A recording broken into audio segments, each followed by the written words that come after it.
যে সেকেন্ড টাইমের যে জার্নিটা, মানে আমি ফ্যামিলি থেকে আসলে সাপোর্ট পাই নাই সেকেন্ড টাইম। যখন আমি বলছি যে 1 বছর, তখন আমাদের একদম ফুললি 1 ইয়ার লস যাইতো। টিউশন দেওয়ার ক্ষেত্রেও আমি রাজশাহী বিশ্ববিদ্যালয়ে পড়া অবস্থায় কিন্তু টিউশন পাচ্ছিলাম। তাহলে যে স্টুডেন্টটা চান্স পায় নাই বা ওর এখন একটা পরিচয় হয় নাই, ওরও কিন্তু টিউশন করাইতে টু বি অনেস্ট স্ট্রাগল করতে হবে। এবং যে ফ্যামিলিতে থাকে, ফ্যামিলির আশেপাশে দেখা যায় মানে ওই লেভেলের টিউশন ফ্যাসিলিটিস থাকে না। এখন বুঝি যে রিজিক জিনিসটা আল্লাহ যেইভাবে প্ল্যান করে রাখছে এটা হবেই, শুধু নিয়তটা যদি আমরা ঠিক রাখতে পারি, মানে আল্লাহ তাআলা আমাদেরকে যেটা লিখে রাখছে ওটা আসবেই। ওই 2000 টাকার টিউশনও কিন্তু পাচ্ছিলাম না, আমার লিফলেট দিতে হয়েছে। হ্যাঁ, লিফলেট দিয়ে ওই লিফলেট থেকে একজন আঙ্কেল আসলে ফোন দিছিল। আমার যেহেতু রাজশাহীর গণিত বিভাগ ছিল, তো ওনার ছেলেকে গণিত পড়ানোর জন্যই মেইনলি হচ্ছে কলটা দিছে যে এই ছেলে গণিত বিভাগ অনলাইনে স্টুডেন্ট পড়বে 2020 এর শুরুতে, করোনা শুরুতে, এবং আগে টাকা দিয়ে দিবে। আনবিলিভেবল না? মানে এখন যেটা অনেক ইজি হয়ে গেছে, অনেক কিছু। কিন্তু 19-20 করোনার শুরুতে মানুষ অনলাইনে কাউকে বিশ্বাসই করতে চায় না, এবং একটা প্রোডাক্ট কেনার ক্ষেত্রে আগে টাকা দিবে, এটা মানে ইম্পসিবল ছিল।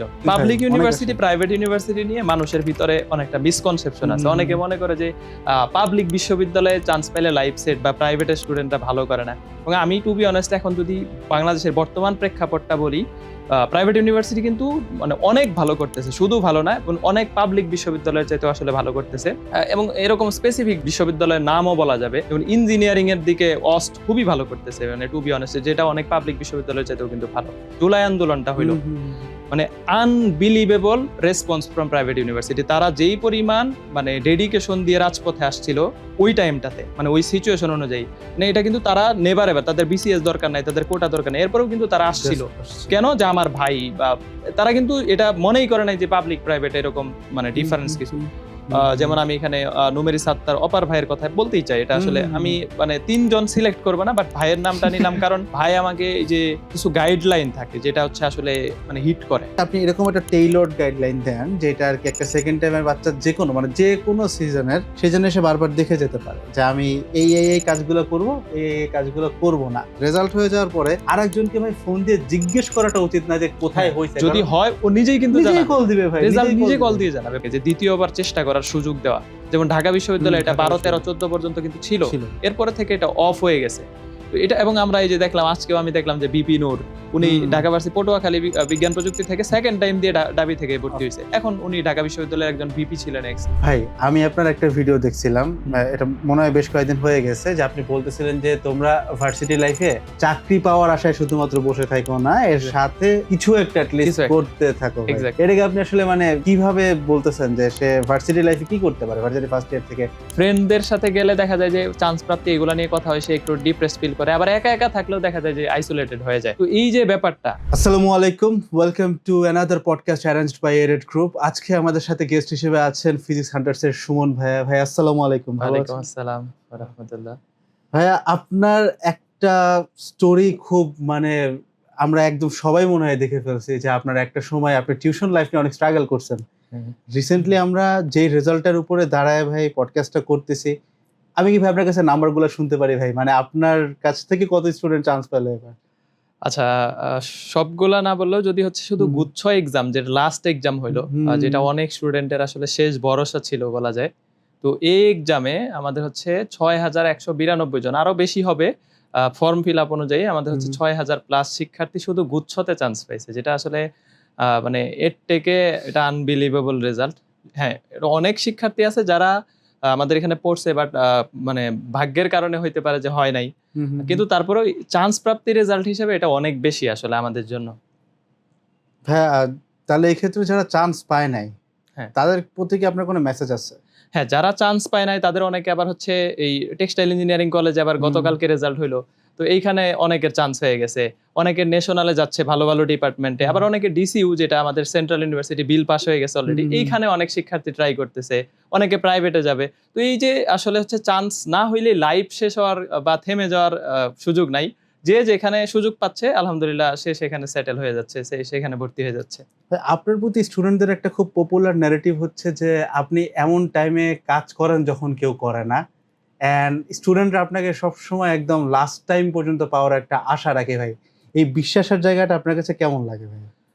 এটা আসলে আমি প্রথমেই বলতে চাই যে এটা পুরাটাই আল্লাহ তাআলার দয়া। কারণ মানুষের প্রতি মানুষের একটা ভালোবাসা বা মানুষ হচ্ছে আরেকজনকে পছন্দ করবে, এটাও কিন্তু আল্লাহ তাআলার পক্ষ থেকে একটা রিজিক। রিজিক আমরা মনে করি যে শুধু টাকা-পয়সাই রিজিক। না, একটা সম্মান, মানুষের ভালোবাসা, এটাও একটা রিজিকের বিষয় আসলে। of course. তো শিক্ষার্থীরা মানে একদম লাস্ট পর্যন্ত যেই বিষয়টা, যে আমাদের বাংলাদেশের প্রেক্ষিতে অনেক সময় দেখা যায় যে বেশিরভাগ ক্ষেত্রেই যে ঢাকা ইউনিভার্সিটির এক্সাম শেষ, মেডিকেল শেষ বা বুয়েটের এক্সাম শেষ, তো স্টুডেন্টরা তখন মানে একা ফিল করে। তখন আবার নতুন ব্যাচ চলে আসে। ওই জায়গা থেকে আমি যেটা নিয়ে মানে অন্যরা একটু কম কাজ করে, আমি ওই জায়গা থেকে স্টুডেন্টদের একদম চেষ্টা করি যে লাস্ট পর্যন্ত যাতে ও ফিল করে যে আমার একটা ভাই আছে, আমার একটা আপন ভাই হইলেও আমার নিজের ভাই যতটুকু করতো ঠিক ওই লেভেলের ডেডিকেশন দিয়ে ওদের জন্য কাজ করার চেষ্টাটা করি আসলে। তো এই জায়গা থেকে স্টুডেন্টরাও আসলে ফিল করতে পারে যে না ভাই, আমাদের পাশে অন্তত একজন ভাইয়ের হাত আছে। তো ওই জায়গা থেকে স্টুডেন্টরা আসলে আনবিলিভেবল রেসপন্স বা ভালোবাসা দেখায়, যেটার জন্য আসলে শিক্ষার্থীদের প্রতি অনেক বেশি কৃতজ্ঞ আমি।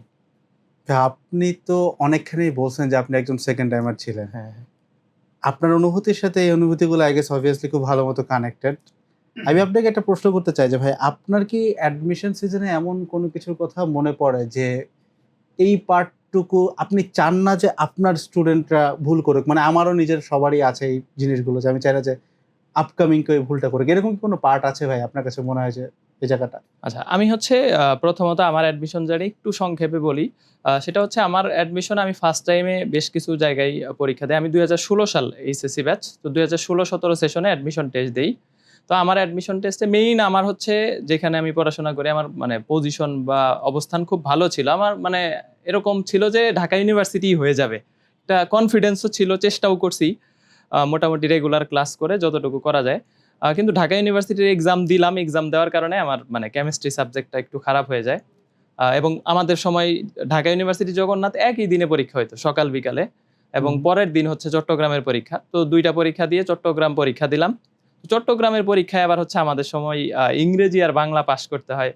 তো ২ টা পরীক্ষা টানা দিয়ে যায় চট্টগ্রামে পরীক্ষা যখন দিলাম, আমি পাস মার্কের জন্য ইংরেজি ৪ টা অ্যান্সার করি এবং বাংলা ৩ টা অ্যান্সার করি। যাতে আমার মানে শিওর প্রশ্ন ছাড়া অ্যান্সার করি নাই। পরবর্তীতে আবার এর ১ দিন পরে রাজশাহীর পরীক্ষা। চট্টগ্রামের পরীক্ষা হইলো, তার মাঝখানে ১ দিন গ্যাপ, পরের দিন রাজশাহী ইউনিভার্সিটির পরীক্ষা। তো ওইখান থেকে চিটং থেকে আইসা যখন রাজশাহী যাচ্ছি, তো ওইটার রেজাল্ট আবার দিয়ে দেয়। তো তখন দেখি যে আমার মেরিটটা চলে আসছে। এই যে আমার ফিলিংসটা, যে ১ম চান্স পাওয়ার যে একটা অনুভূতি, যে আমি একটা পাবলিক বিশ্ববিদ্যালয়ে পড়ার যোগ্যতা অর্জন করলাম, মানে এটা মানে অবিশ্বাস্য ছিল। তো এরপরে রাজশাহীর পরীক্ষাটাও মানে অনেক কনফিডেন্সের সাথে পরীক্ষা দেই। যেহেতু একটা চান্স হয়ে গেলে পোলাপানের হচ্ছে যে না, আমার একটা জায়গা হয়ে গেছে, সিকিউর। হ্যাঁ, তখন মানে কনফিডেন্সের সাথে রাজশাহীর পরীক্ষাটা ভালো হয়ে যায় এবং আমি বের হয়েই বলি যে আমার চান্স হয়ে যাবে, এবং আলহামদুলিল্লাহ রাবিতেও হয়। কিন্তু আমার ঢাকা বিশ্ববিদ্যালয়ে যখন রেজাল্টটা দেয়, আসলে আমার ঢাকা বিশ্ববিদ্যালয়ে পজিশন আছে ৭,০০০ প্লাস, ৭,১০০ এই দিকে পজিশন। তো আমার খুব ইচ্ছা ছিল ডাবিতে পড়বো, এবং ডাবিতে না হইলে কোনো কারণে হচ্ছে আমি বাংলাদেশ কৃষি বিশ্ববিদ্যালয়ের কলেজ, বাংলাদেশ এগ্রিকালচার ইউনিভার্সিটি যে কলেজটা আছে, AUC, তো আমি ওই কলেজ থেকে পড়াশোনা করাই। দেখা যায় যে বাকৃবির ক্যাম্পাসেই আমাদের কলেজ। তো ওইখানেও একটা ইচ্ছা ছিল যে ঢাকা যদি কোনোভাবে ঢাকা ইউনিভার্সিটি মিসও যায়, যাতে বাকৃবিটা আমার হচ্ছে হয়ে যায়। কিন্তু বাকৃবিতে আমি সিলেকশনে আসি না। আমার কিন্তু এসএসসিতে গোল্ডেন এবং এইচএসসিতে জাস্ট ২ টা সাবজেক্টে A+ নাই। তো ওই জায়গা থেকে মানে বাকৃবিতে যখন ফর্ম তুলতে পেলাম, তখন ১২,০০০ সিলেকশন করতো। তো একটু কষ্ট পাইছিলাম। তো আমার কাছে মনে হয় যে অ্যাডমিশন জার্নি, যে ঢাকা ইউনিভার্সিটি হইলো না বা বাকৃবি হইলো না, ওই টাইমে প্রচন্ড লেভেলের খারাপ লাগছে যে আমার আসলে হচ্ছে হয়তো আরেকটু ভালো করতে পারতাম বা এফোর্ট দিতে পারতাম, তাইলে হয়তো মিস হইতো না। কিন্তু আমি এখন এই স্টেজে মনে করি যে আল্লাহ তাআলা রিজিকে যেইভাবে যেটা প্ল্যান করে রাখছে, পরিশ্রম মানে যথেষ্ট করার চেষ্টা করছি। কিন্তু এরপরেও যখন হচ্ছে আমার বাকৃবি বা ঢাকা ইউনিভার্সিটি হয় নাই, তখন খুব মানে কষ্ট লাগছে। কিন্তু এই স্টেজে আইসা মনে হয় যে আল্লাহ যা করছে এটা আমার জন্য সর্বোত্তম জায়গাটা আল্লাহ রাখছে। তো অনেক শিক্ষার্থী আছে যাদের অ্যাডমিশনে অনেক ইফোর্ট দেয়। সত্যি কথা বলতে সবাই মনে করে যে যার চান্স হয় নাই ওই ইফোর্ট দেয় না। মানে এইটা টোটালি রং। যে অনেক শিক্ষার্থী আছে দেখা যায় যে যাদের চান্স হইছে ওর চাইতে বেশি ইফোর্ট দিয়ে চান্স পায় না। মানে এইটার কারণে মনে করা হয় যে যার চান্স হয় না ও স্টুডেন্ট খারাপ বা ও ইফোর্ট দেয় না। কিন্তু ও পরিশ্রম করছে, ও রাত জায়গা পরিশ্রম করছে, ও সারাদিন রাত পড়াশোনা করছে। কিন্তু ওই যে কিছু বিষয় থাকে যে আল্লাহ তাআলা রিজিকে লিখে রাখে নাই। তো এটা একটা ফ্যাক্ট থাকে। তো আমার মনে হয় যে রিজিকটা যদি আমরা যা আল্লাহ লিখে রাখছে অ্যাকসেপ্ট করতে পারি, আমি মানে তখন ওইটা পারিনি আসলে। ঢাকা ইউনিভার্সিটি না হওয়ার পর আমি প্রচন্ড লেভেলে ভাঙে পড়ছিলাম। তো পরবর্তী এক্সামগুলোও খুব একটা ভালো দিতে পারি নাই। এর মধ্যে আমার রাবি আর হচ্ছে ইয়াতে চান্স হয়ে যায় চট্টগ্রামে। পরে বুটেক্সে আমার পজিশন আসার কথা ছিল 500-র মধ্যে, আমার পজিশন আসে 1200। ওয়েটিং থেকে সাবজেক্ট আসতো, কিন্তু ওইখানেও আমার একটা অ্যাডমিশনের এই যে ভুল ডিসিশন, যেটা আমাদের 2016 সালে কিন্তু অনলাইনের এরকম হচ্ছে একদম এখন যেইভাবে অনলাইনে সবকিছু অ্যাভেলেবল, একটা গ্রুপে যায় ভাই আমি কোন সাবজেক্ট নিব বা কোনটা ভালো হবে কম্পারিজন করে, আমরা কিন্তু অপেরা মিনি, ইউসি মিনি এগুলা দিয়ে ফেসবুক চালাই আসছি তখন আসলে, মানে টোটালি এরকম। তো ওই জায়গা থেকে গাইডলাইন দেওয়ার মতো, আর যেহেতু প্রত্যন্ত অঞ্চলের আমার মানে আশেপাশের গ্রামেরও মানে পাবলিক বিশ্ববিদ্যালয়ে পড়তেছে তখন ওরকম পরিচিত কেউ ছিল না, তো সেই জায়গা থেকে সাজেশনটা খুব অভাব ছিল আমার জন্য। তো এখন স্টুডেন্টরা যেটা আসলে মানে খুব ভালোভাবে সাজেশন গুলা নিতে পারে সিনিয়রদের থেকে, তো তখন সাবজেক্ট চয়েসের ক্ষেত্রে আমি আসলে রাজশাহী বিশ্ববিদ্যালয়ের ম্যাথমেটিক্স দেই, এবং বুটেক্সটা আসলে তখন আমি মিস করে যাই, যে আমি ভাইভা অ্যাটেন্ড করি না, যে আমি রাবিতে চান্স পাইছি, ম্যাথ এটা ভালো হবে, কিন্তু ওই যে সাবজেক্টে ঢাকায় থাকা বা টেক্সটাইল বুটেক্স একটা বিশ্ববিদ্যালয়, এই জিনিসগুলো তখন ওইভাবে আমাদেরকে কেউ বুঝায় বলে নাই। তো যে কারণে পরবর্তীতে যখন বুঝতে পারি একটু ডিপ্রেশনটা কাজ করে। তো আমি এই জন্য স্টুডেন্টদেরকে এইখানে একটা মেসেজ দিতে চাই, এটা আমার অ্যাডমিশন লাইফের একটা ভুল বা একটা শিক্ষা, যেটা যে স্টুডেন্টরা অনেকে আছে যে পজিশন করে অনেক ভালো, কিন্তু সাবজেক্ট চয়েসের ক্ষেত্রে যায় দেখা যায় যে চয়েসটা উল্টাপাল্টা হওয়ার কারণে ও ভুল সাবজেক্ট পেয়ে যায়, বা ওর মন মতো সাবজেক্টটা তখন আসে না। কারণ এখন তো গুচ্ছ সিস্টেম আমাদের, বা অনেক বিশ্ববিদ্যালয় কৃষিতে গুচ্ছ হয়, তারপরে আমাদের এমনি বিজ্ঞান প্রযুক্তিগুলাতে গুচ্ছ হয়। সেই ক্ষেত্রে যখন ওরা চয়েস দিতে যায়, এটা মানে খুব ভালো একটা স্ট্রাগল করতে হয় যে কোনটা উপরে দিব, কোনটা মানে ইয়া দিব। এই চয়েসটা অনেক ইম্পর্টেন্ট, যাতে পরবর্তী ডিপ্রেশনটা না হয়। আমি স্টুডেন্টদেরকে এটা এখান থেকে বলতে চাই যে জেনে বুঝে যতটুকু সুযোগ আছে সর্বোচ্চ ঘাটাঘাটি করে এরপরে সাবজেক্ট চয়েস দিয়ে বা নিজের পছন্দ অনুযায়ী, যাতে পজিশন ভালো আসার পরেও কেউ খারাপ সাবজেক্টে না পড়ে, এই জিনিসটা আমি এখান থেকে বলতে চাই। পার্টটা খুব ফ্যাসিনেটিং ভাই, মানে আপনি যেটা বললেন যে স্টুডেন্টরা এতটা ভালোবাসে, দ্যাটস পার্ট অফ রিজিক, অফ কোর্স।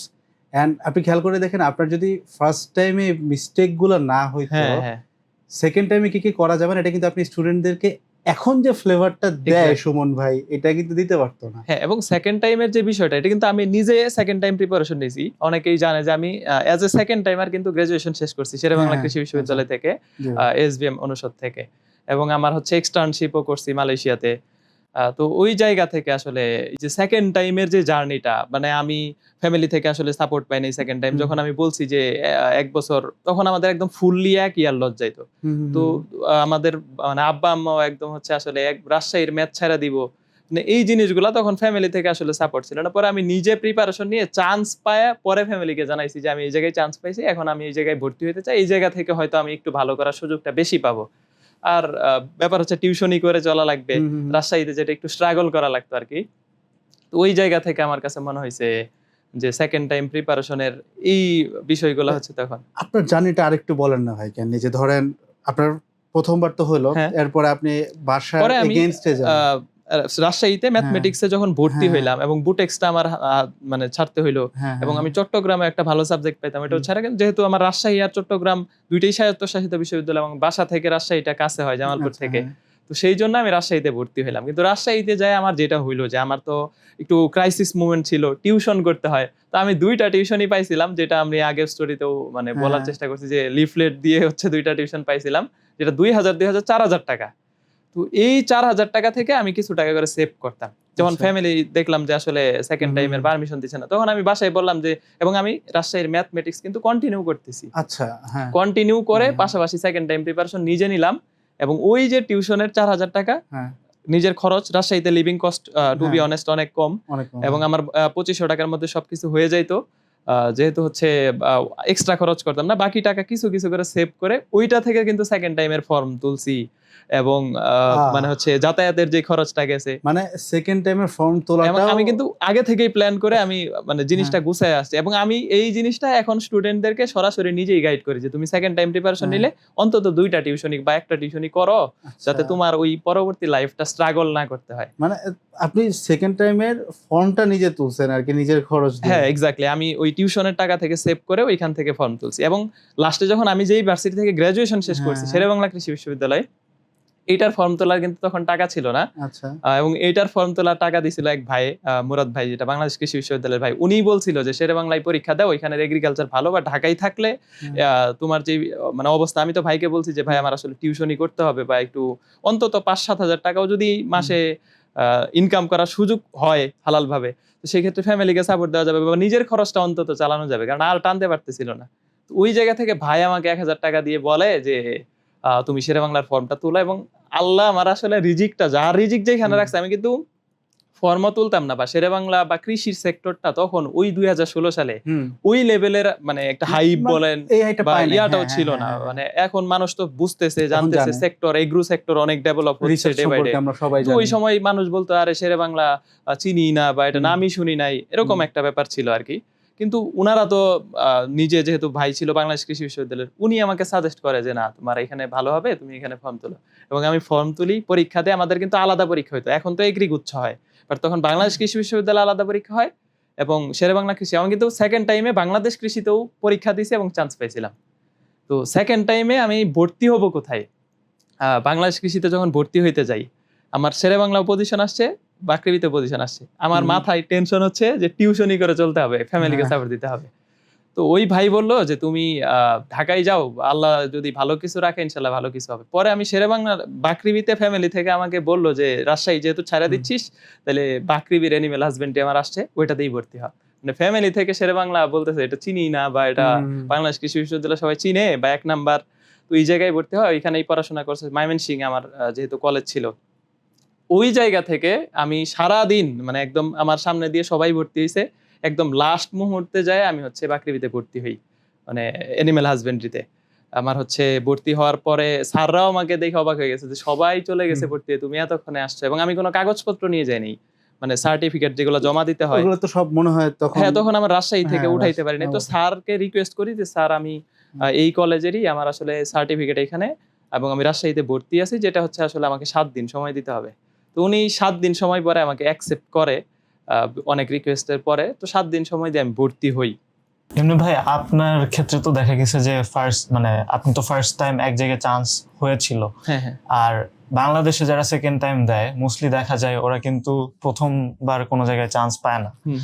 তো দেখা যায় যে আপনি যে টিউশন পড়াইতেন এই সুযোগটাও তাদের আসে না, আবার ফ্যামিলির সাথে থাকতে হয়, ফ্যামিলিও এরকম সাপোর্ট দেয় না। সো তাদের জন্য কি বলবেন? এটা মানে টু বি অনেস্ট হচ্ছে অনেক শিক্ষার্থী আছে যারা কিন্তু এই যে ফার্স্ট টাইমে, এবং টিউশন দেওয়ার ক্ষেত্রেও আমি রাজশাহী বিশ্ববিদ্যালয়ে পড়া অবস্থায় কিন্তু টিউশন পাচ্ছিলাম, তাহলে যে স্টুডেন্টটা চান্স পায় নাই বা ওর এখন একটা পরিচয় হয় নাই, ওরও কিন্তু টিউশন করাইতে একটু টু বি অনেস্ট স্ট্রাগল করতে হবে। এবং যে ফ্যামিলিতে থাকে, ফ্যামিলির আশেপাশে দেখা যায় মানে ওই লেভেলের টিউশন ফ্যাসিলিটিস থাকে না। তো সেই ক্ষেত্রে মানে যেই স্ট্রাগলটা তারা ফেস করে সেকেন্ড টাইম প্রিপারেশন নেওয়ার ক্ষেত্রে, অনেকে দেখা যায় যে নিজে নিজে ডেডিকেটেড ভাবে প্রিপারেশন নেয়, অনেকে হচ্ছে চেষ্টা করে। তারপরেও আমি বলবো যে যদি সুযোগ থাকে এরকম যে একটা মেসেজ যায়, যদি ডেডিকেটেড সেকেন্ড টাইম প্রিপারেশন নিয়ে, যে বাসা থেকে একটু দূরে যায় একদম, যেহেতু বাসা থেকেও কথা শোনায় এই টাইমে মানসিক ভাবেও কিন্তু আমরা ভেঙে পড়ি। তো আমার পরামর্শ থাকবে যদি সুযোগ থাকে যে একটু শহর অঞ্চলে যায় যদি একটা টিউশন ম্যানেজ করে বা মেসের খরচ বা এটা হচ্ছে টিউশন থেকে ম্যানেজ করে পাশাপাশি যদি সেকেন্ড টাইম প্রিপারেশন ডেডিকেটেড ভাবে নেওয়া যায়, তো সেই ক্ষেত্রে যদি ফ্যামিলি সাপোর্ট না থাকে, ফ্যামিলি সাপোর্ট থাকলে এটা মানে টু বি অনেস্ট খুবই প্লাস পয়েন্ট একটা স্টুডেন্টের জন্য। যদি না থাকে তাইলে আসলে মানে নিজের জায়গাটা সবসময় নিজেরই তৈরি করে নিতে হয়। এটা মানে কেউ কখনো কারো জায়গা মানে আসলে তৈরি করে দেয় না বা হেল্পটা করে না। খারাপ সময়ে বোঝা যায় যে মানুষ আসলে কি পরিমাণ স্ট্রাগল করে। তো চান্স না পাইলে ওর টিউশন পাওয়াটাও আসলে অনেক কঠিন হয়ে যায় তখন। এখন অনলাইন চলে আসার কারণে মানে অনেক ছোট ছোট জিনিসপত্র ভাই মনে হয় যে অনেক বড় কিছু। এক্স্যাক্টলি। বাট আপনার টাইমে লাইক 16 সালে আপনি যে জার্নিটা বলছেন, আমি জানি না সবাই এটার পালস বুঝতেছে কিনা, যে না আমার ভাবলেও কিন্তু আমি গুজবাম্পস পাইতেছি যে একটা মানুষ লাইক ফ্যামিলির এগেইনস্টে যায়, দেন টিউশন করায় নিয়ে ফর্মের টাকা তুলে এবং আবার একটা বিষয় যেটা থেকে আমি আল্লাহ আমার রিজিকে লিখে রাখলো যে আমি গ্রাজুয়েশন করলাম শেরে বাংলা থেকে, ওইটার ফর্মের টাকা কিন্তু ওই ভাই ধার দিল আমাকে 1000 টাকা। এবং ওইখান থেকে আল্লাহ আমাকে আসলে এখন বুঝি যে রিজিক জিনিসটা আল্লাহ যেইভাবে প্ল্যান করে রাখছে এটা হবেই, শুধু মানে নিয়তটা যদি আমরা ঠিক রাখতে পারি, মানে আল্লাহ তাআলা আমাদেরকে যেটা লিখে রাখছে ওইটা আসবেই, মানে সিনায় নেওয়ার বা হচ্ছে ওইটা থেকে বঞ্চিত হওয়ার কোনো সুযোগ নেই। 16 সালের আশপাশে সুমন ভাই তখন 2টা টিউশন করাচ্ছে, 2000 টাকা করে রেমুনারেশন আমি ধরতেছি। আজকে 26 সাল, আজকে সুমন ভাইয়ের একটা সিঙ্গেল কোর্স থেকে 6000 স্টুডেন্ট চান্স পায়। কোনো কিছু ধুম করে এবং হয় না ভাই। ৬,০০০ স্টুডেন্ট এখানে আমাদের গতবার কিন্তু মানে চান্স পাইছে শুধু গুচ্ছতে ৬,০০০, মানে সব মিলে এটা দেখা যাবে যে ১২-১৩ হাজারের উপরে চলে যাবে আচ্ছা, সব ভার্সিটি আচ্ছা, যদি আমরা আচ্ছা। কাউন্ট করি। এবং একটা আমি মানে এটাও অ্যাড করতে চাই যে একটা বড় সংখ্যক স্টুডেন্ট কিন্তু থাকে যাদের আসলে চান্স হয় না। পরবর্তীতে এই যে বললাম ডিসিইউ ট্রাই করে, হ্যাঁ। টেক্সটাইলে যায়। মানে আমরা সিলেট ইঞ্জিনিয়ারিং কলেজে অনেকে পড়ে। আমরা মানে একটা জিনিস স্টুডেন্টদের মাথায় বুঝাইতে চেষ্টা করি যে কোনো ইনস্টিটিউশন খারাপ না। না। নেভার এভার, মানে একটা ইঞ্জিনিয়ারিং কলেজ যেটা সাস্ট হচ্ছে নিয়ন্ত্রণ করতেছে, বা একটা টেক্সটাইল ইঞ্জিনিয়ারিং কলেজ যেটা বুটেক্স থেকে নিয়ন্ত্রণ করতেছে, প্রত্যেকটা জায়গা থেকে ভালো Of করার course. সুযোগ আছে। এবং আমরা স্টুডেন্টদের মাথায় এইটাই বুঝাই যে তুমি একটা মানে জায়গায় যেই জায়গাটাতে সুযোগ হয় ওই জায়গা থেকে তুমি ভালো করতে পারবে। এই কনফিডেন্সটা ওর ভিতরে মানে পোস্ট আপ করাটাই আসলে হচ্ছে চেষ্টা করি, যেটা স্টুডেন্টরাও মানে একদম ডেডিকেটেড ভাবে চেষ্টা করে আর কি। তাহলে ভাই এই যে ২,০০০ টাকা টিউশন থেকে আজকের দিনে হ্যাঁ, এই যে এত এত স্টুডেন্ট এবং চান্স আমরা পাচ্ছে, মানে এই ২০২৫-২৬ হ্যাঁ। সেশন যেটা মানে আনবিলিভেবল রেসপন্স, এদের প্রতি আমি অনেক বেশি কৃতজ্ঞতা। আমরা ইউনিক স্টুডেন্ট কাউন্ট যদি বলি হ্যাঁ। ৪৮,০০০-এর উপরে হবে সংখ্যাটা, যেটা হ্যাঁ। আমাদের পেইড সার্ভিস নিছে ফিজিক্স সেন্টার থেকে, যেটা এর থেকে আমি মনে করি সায়েন্স ব্যাকগ্রাউন্ড থেকে হ্যাঁ। সর্বোচ্চ অর্ধ মানে এখন লক্ষ, পর্যন্ত, মানে একটা সেশনে। হাফ আ লাখ। আচ্ছা ভাই, এই জার্নিটা তো হুট করে স্পাইক করে নাই ভাই। না, তাহলে আমি ছোট্ট মানে ফিজিক্স সেন্টার সেই ছোট্ট ২,০০০ টাকা টিউশন থেকে নিয়ে আজকের এই জায়গাটা, এই জার্নিটা একটু শুনতে চাই ভাই, আরো একটা আবার এবং শুনতে ওই চাই। ২,০০০ টাকার টিউশনও কিন্তু পাচ্ছিলাম না, মানে লিফলেট হ্যাঁ, দিতে হয়েছে। হ্যাঁ, লিফলেট লিফলেট দিয়ে ওই লিফলেট থেকে থেকে একজন আঙ্কেল আসলে ফোন দিছিল, হ্যাঁ। আমার যেহেতু রাজশাহীর গণিত বিভাগ ছিল, তো উনার ছেলেকে গণিত পড়ানোর জন্যই মেইনলি হচ্ছে কলটা আচ্ছা। দিছে যে এই ছেলে গণিত বিভাগে। এবং আমার ওই লিফলেটের পাশে আরো একজন ফ্রেন্ড ছিল, তো এই যে 50 বিসিএস এ হচ্ছে রিটেন দিল আর কি। আচ্ছা। তো ওই লিফলেটের পাশে ওর ডিপার্টমেন্ট ছিল পরিসংখ্যান রাজশাহী বিশ্ববিদ্যালয়ের। তো যেহেতু ম্যাথ আমার ছিল, আমাকে ফোনটা দিছে যে যাতে আমি টিউশনটা করাই, ম্যাথ বিভাগে পড়তেছি, ম্যাথ ভালো করাইতে of পারবো, course, এই হ্যাঁ। থেকে আর কি। তো আমি ওই জার্নিটা আরেকবার শুনতে চাই ভাই, যে কিভাবে করে ফিজিক্স সেন্টার আজকে এই পর্যায়টাতে আসলো, এত স্টুডেন্টের ট্রাস্টের জায়গায়? আমার মেইনলি হচ্ছে ফিজিক্স সেন্টারটা আমরা মানে যখন শুরু করি আমাদের ৬ বছর হইতে যাচ্ছে, এবং আমি অনলাইনে ৬টা সেশন পার করে আসছি একদম হচ্ছে। আর অফলাইন আমি ১৯-২০ সেশন থেকে কিন্তু পড়াই, মানে অফলাইন ১৯-২০ সেশনকে পড়াইছি, দেন ২০-২১, ২১-২২, ২২-২৩, ২৩-২৪, ২৪-২৫, ২৫-২৬, মানে এতগুলা সেশনকে পার করছি। কিন্তু আমরা জার্নিটা স্টার্ট করছি যেটা ২০-২১ সেশন হচ্ছে আমার অনলাইনের ফার্স্ট ব্যাচ। আচ্ছা। তো এইচএসসি ১৯ এর সেকেন্ড টাইমার, এবং এইচএসসি ২০ যখন হচ্ছে আসলে করোনার কারণে এইচএসসি এক্সামটা হইলো না, ওরা ডিরেক্ট অ্যাডমিশনে আসলো। তো ওই ব্যাচে আমি এইচএসসি ১৯ এর ৫ জন সেকেন্ড টাইমার নিয়ে আসলে জার্নিটা স্টার্ট করি।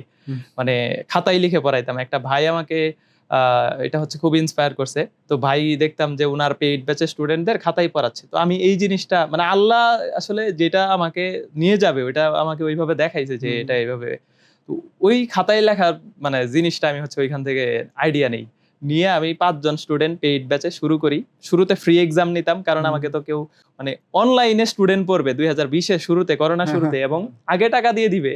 আনবিলিভেবল না? মানে এখন যেটা অনেক ইজি হয়ে গেছে। অনেক কিছু। কিন্তু ২০০০ মানে ১৯-২০ করোনার শুরুতে মানুষ অনলাইনে কাউকে বিশ্বাসই করতে চায় না, এবং একটা প্রোডাক্ট কেনার ক্ষেত্রে আগে টাকা দিবে এটা মানে ইম্পসিবল ছিল। তো ওই জায়গা থেকে আমি আগে ফ্রি এক্সাম নিছি, পোলাপানের ভিতরে ট্রাস্ট তৈরি করছি যে না ডেডিকেটেড, এবং মানে ৩-৪টা ক্লাস নেওয়ার পরে মানে ৩ ভাগের ১ ভাগ পেমেন্ট নিছি ওই ৫ জন স্টুডেন্টের থেকে, যে ৫ জন নিয়ে আমি শুরু করলাম। এবং ৫ জনের ৫ জনই কিন্তু পাবলিক জ্ঞান হয়েছিল আলহামদুলিল্লাহ, এবং খুব ভালো ভালো জায়গায় আছে। হাজী দানেশে আছে, এগ্রিকালচার একজন, তারপরে জাহাঙ্গীরনগর বিশ্ববিদ্যালয় আছে, মানে সবাই খুব ভালো জায়গায়। তো ওই যে ৫ জন স্টুডেন্ট আমার এখানে ভর্তি হইলো, ওদের পেমেন্ট কিন্তু শুরুতে আমাকে দিয়ে দেয় নাই। আমার হচ্ছে পেমেন্ট নিছি ৩টা-৪টা ক্লাস নেওয়ার পরে একটা ধাপে ১,০০০ টাকা, দেন আবার 50% কোর্স শেষ হওয়ার পরে আরেকটা টাকা, এবং লাস্টে যখন ফাইনাল কোর্স শেষ হয়ে গেছে তখন আরেকটা টাকা। যদিও ওই ৫ জনের জার্নিটা লাস্ট পর্যন্ত ৭০ জনে চলে গেছিল ওই ইয়ারটা। তো এই জায়গা থেকে আমার হচ্ছে আসলে জার্নিটা শুরু। অনেক স্ট্রাগল আসছে, অনেক বাধা বিপত্তির আসলে সম্মুখীন হয়েছি, কিন্তু মানে আমার কাছে মনে হয় যে এই যে জার্নিটা, কোনো কিছু শুরু করাটা অনেক ইম্পর্টেন্ট। আমি যদি ওই টাইমে ৫ জন নিয়ে শুরু না করতাম, আমার যদি মনে হইতো যে হ্যাঁ আমি মাত্র ৫ জন নিয়ে পড়াবো, আমি তো আরো অনেক বেশি স্টুডেন্ট ছাড়া শুরু করব না, এই টেন্ডেন্সি যদি আমার থাকতো তাইলে আমি আজকে এই জায়গায় আসতে পারতাম না। ৫ জন নিয়ে শুরু করছি, আল্লাহ তাআলা এই জন্য আমাকে এখন ৫০,০০০ জন স্টুডেন্ট বা ৫ লাখ স্টুডেন্ট পড়ানোর মানে সুযোগটা তৈরি করে দিছে। তো আমি এই জন্য মানে যারা হচ্ছে এই ভিডিওটা দেখবে তাদের উদ্দেশ্যেও বলবো যে মানে যে কোনো কাজ, মানে কাজকে ছোট করার কোনো সুযোগ নেই আসলে। যেই কাজটা করব একদম সর্বোচ্চ ডেডিকেশন দিয়ে, অনেস্টি মেইনটেইন করে, এবং আমি মনে করবো এটা একদিন বারাকা আসবে। আল্লাহ তাআলা এটাকে অনেক, ওই যে ৫ জনকে ৫,০০০ ৫ লাখে নিয়ে যাবে ইনশাআল্লাহ। এটা পসিবল আসলে, এটা প্রত্যেকটা কাজ, এটা শুধু পড়ানোর এরকম না। একটা বিজনেস শুরু করতেছি আমি, বা আজকে 5 টাকা বা 5,000 টাকা ইনভেস্টমেন্ট নিয়ে শুরু, এরকম অনেক গল্প আমরা দেখবো যে একটা ছাগলের খামার 2টা ছাগল দিয়ে শুরু করছে, 3টা দিয়ে শুরু করছে, এখন অনেক বড় ছাগলের খামার, একটা গরুর খামার। মানে এই জিনিসটাই আসলে শুরু করাটা খুবই ইম্পর্টেন্ট। তো ওইটা হইলো আমার মানে একদম শুরুর যেই সেশনটা 70, এবং ওদের অনেকেই চান্স পেয়ে গেছিল। এরপরে খাতাতেই আমি আসলে 2-3 বছর পড়াইছি লিখে লিখে, যেটা আমার মনে হয় যে এখন যদি একদম মানে ডেডিকেটেড কেউ আইসা খাতায় পড়ায়, মানে পোলাপান কিন্তু ক্লাস করতে চাইবে না। কারণ এখন স্মার্ট বোর্ডের যুগ, মানে সবকিছু টেকনোলজির যুগ, ওয়েবসাইট লাগবে। এখন আমার তখন কোনো ওয়েবসাইটও ছিল না, ফেসবুকে খাতায় লিখে ক্লাস করতাম, আমার চেহারা দেখা যায় না, এরপরেও উপরে ক্যামেরা ধরে। হ্যাঁ, এবং এই খাতার ক্লাসও আমার সর্বোচ্চ আমার মনে আছে যে প্রায় 3500 স্টুডেন্ট এই খাতার লাইভে, একদম রেকর্ড অনেকে করছে, কিন্তু সর্বোচ্চ 3500 জন লাইভে এই খাতার ক্লাস করছে। মানে এটা আনবিলিভেবল ছিল আসলে। মানে আমি জাস্ট পোলাপানকে বুঝাইতে চাইছি যে আমি আমার শিখানোর মাধ্যমটা এটা আমার খাতায় পড়াচ্ছি না, বোর্ডে পড়াচ্ছি, ডাজন্ট ম্যাটার, আমি কতটুকু কন্টেন্ট দিচ্ছি, কতটুকু ডেডিকেশন দিচ্ছি, এই জিনিসটা স্টুডেন্টদেরকে বোঝানোর চেষ্টা করছি। ওই যে অনেস্টি বা ডেডিকেশনটা ছিল শুরু থেকেই, যে কারণে আসলে আল্লাহ তাআলাও অনেক রহমত করছে। পুরাটাই আসলে আল্লাহর দয়া। পাবলিকে হচ্ছে চান্স পাইছে, বাট দেখা যাচ্ছে যে টপ টিয়ার পাবলিক মানে ইউনিভার্সিটি গুলো না। তো ও কি ওর হচ্ছে সামর্থ্য আছে ভালো টপ টিয়ার প্রাইভেট গুলোতে যাওয়ার, তো এই ক্ষেত্রে কি করবে? আচ্ছা, এখানে পাবলিক ইউনিভার্সিটি প্রাইভেট ইউনিভার্সিটি নিয়ে মানুষের ভিতরে অনেকটা মিসকনসেপশন আছে। অনেকে মনে করে যে পাবলিক বিশ্ববিদ্যালয়ে চান্স পেলে লাইফ সেট, বা প্রাইভেটের স্টুডেন্টরা ভালো করে না। এবং আমি টু বি অনেস্ট, এখন যদি বাংলাদেশের বর্তমান প্রেক্ষাপটটা বলি, প্রাইভেট ইউনিভার্সিটি কিন্তু মানে অনেক ভালো করতেছে, শুধু ভালো না, অনেক পাবলিক বিশ্ববিদ্যালয়ের চাইতেও আসলে ভালো করতেছে। এবং এরকম স্পেসিফিক বিশ্ববিদ্যালয়ের নামও বলা যাবে, যেমন ইঞ্জিনিয়ারিং এর দিকে অস্ট খুবই ভালো করতেছে, মানে টু বি অনেস্ট, যেটা অনেক পাবলিক বিশ্ববিদ্যালয়ের চাইতেও কিন্তু ভালো। তো এই যে জায়গাটা আমরা দেখলাম যে এবার বেশ কিছু পাবলিক ইউনিভার্সিটির এক্সামে 20% বা 21% টিকাচ্ছে, বা 70% রিজেক্ট করে দিচ্ছে। এই চিত্রটা কিন্তু কিছুদিন আগে পর্যন্ত ছিল না, মানে যথেষ্ট গ্রো করছে। এবং প্রাইভেট ইউনিভার্সিটি স্টুডেন্টরা কিন্তু শুরু থেকে একদম যেই পরিমাণ প্রেজেন্টেশন, ভাইভা, মানে এক্সাম, এবং ওদের কিন্তু ড্রেস কোড মেইনটেইন করা লাগে, এবং এই সেমিস্টার একদম টাইম টু টাইম শেষ হচ্ছে, ওরা মানে একদম যেই পাংচুয়ালিটিটা এরা এখান থেকে শিখতেছে, এটা কিন্তু আমরা অনেক পাবলিক বিশ্ববিদ্যালয় আসলে এই সুযোগ সুবিধাগুলো পাচ্ছি না।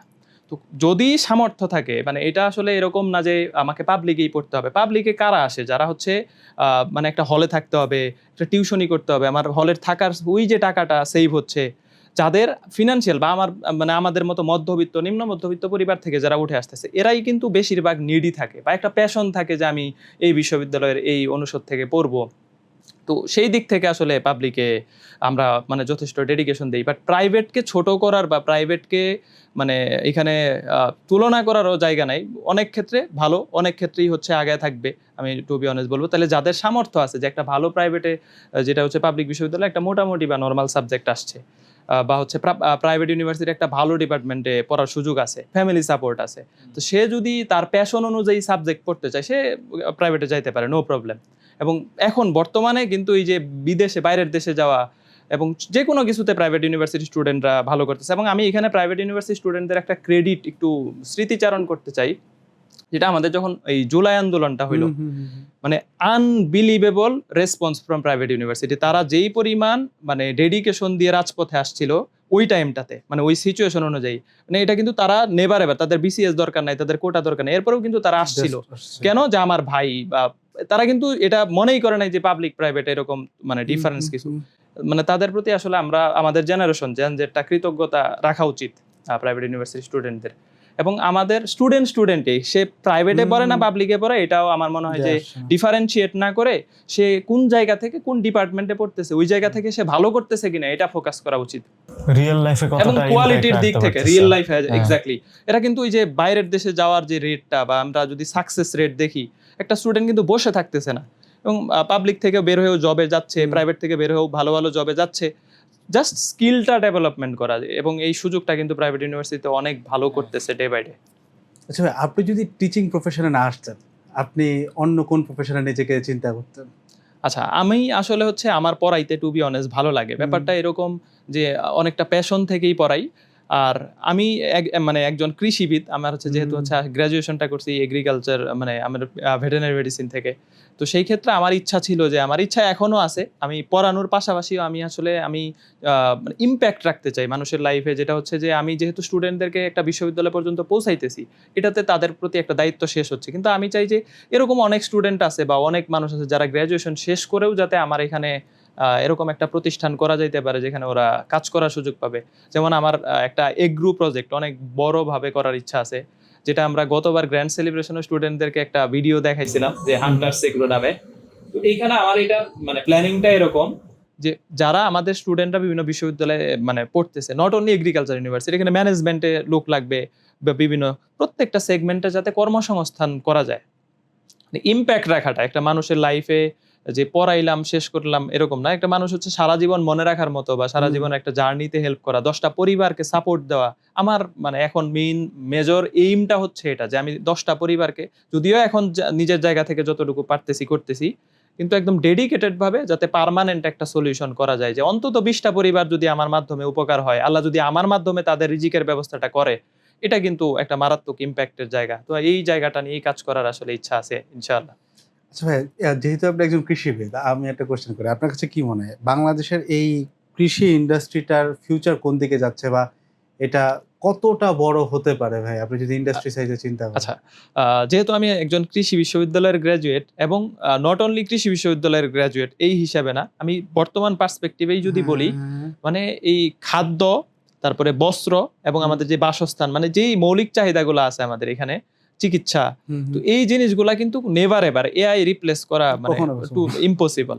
তো এটার চাহিদা, মানে আমি তো খাবার, এটা একটা রোবট কোনো কিছু খাইতে হবে না, আমার একটা ডিম, একদম পিওর ডিমই খাইতে হবে, যেটা আমার হাঁস বা মুরগি থেকে আসতে হবে, একদম অথেন্টিক ন্যাচারাল। এবং আমি চাইলে একটা কমলা বা মালটা বানাইতে পারবো না, একটা ধান বানাইতে পারবো না, যেটা আল্লাহ রিজিক আমাদেরকে যেটা রাখছে, এবং এটাতে কিন্তু মারাত্মক লেভেলের বারাকা আছে, মানুষ যদি মানে সন্ধান করে, চেষ্টা করে।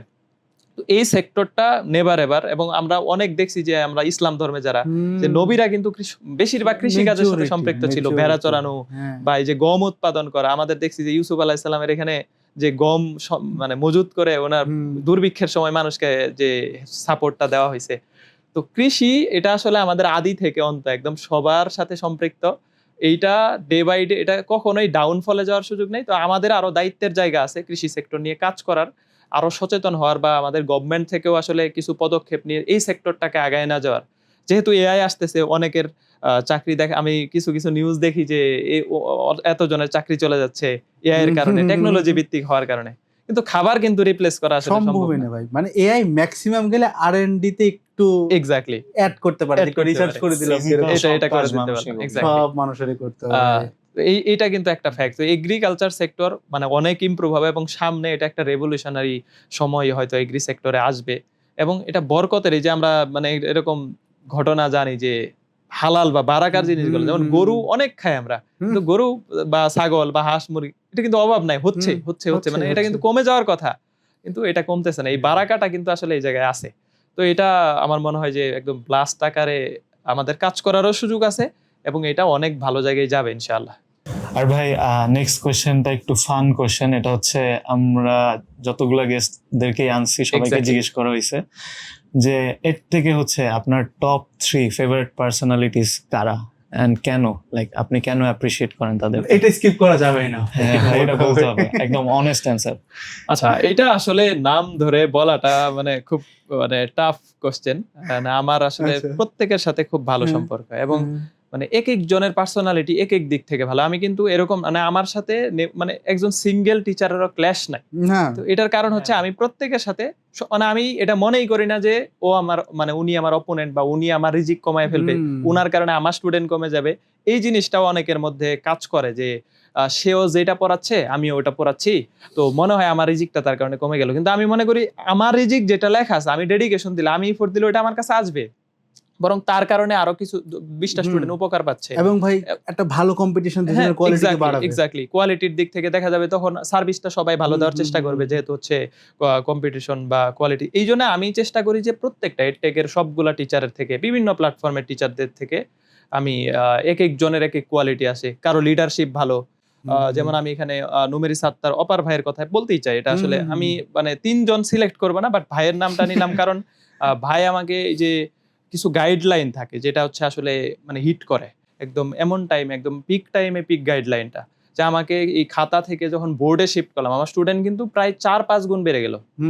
এবং এখন স্টুডেন্ট অ্যাকসেপ্টেন্স বা আমার যে ফেসের একটা ভ্যালু তৈরি হওয়া এবং আমার যে মানে আরো ক্লাস নেওয়াগুলো আরো সহজ হইলো বিষয়গুলো, এই গাইডলাইনটা আমাকে ভাই দিছিল।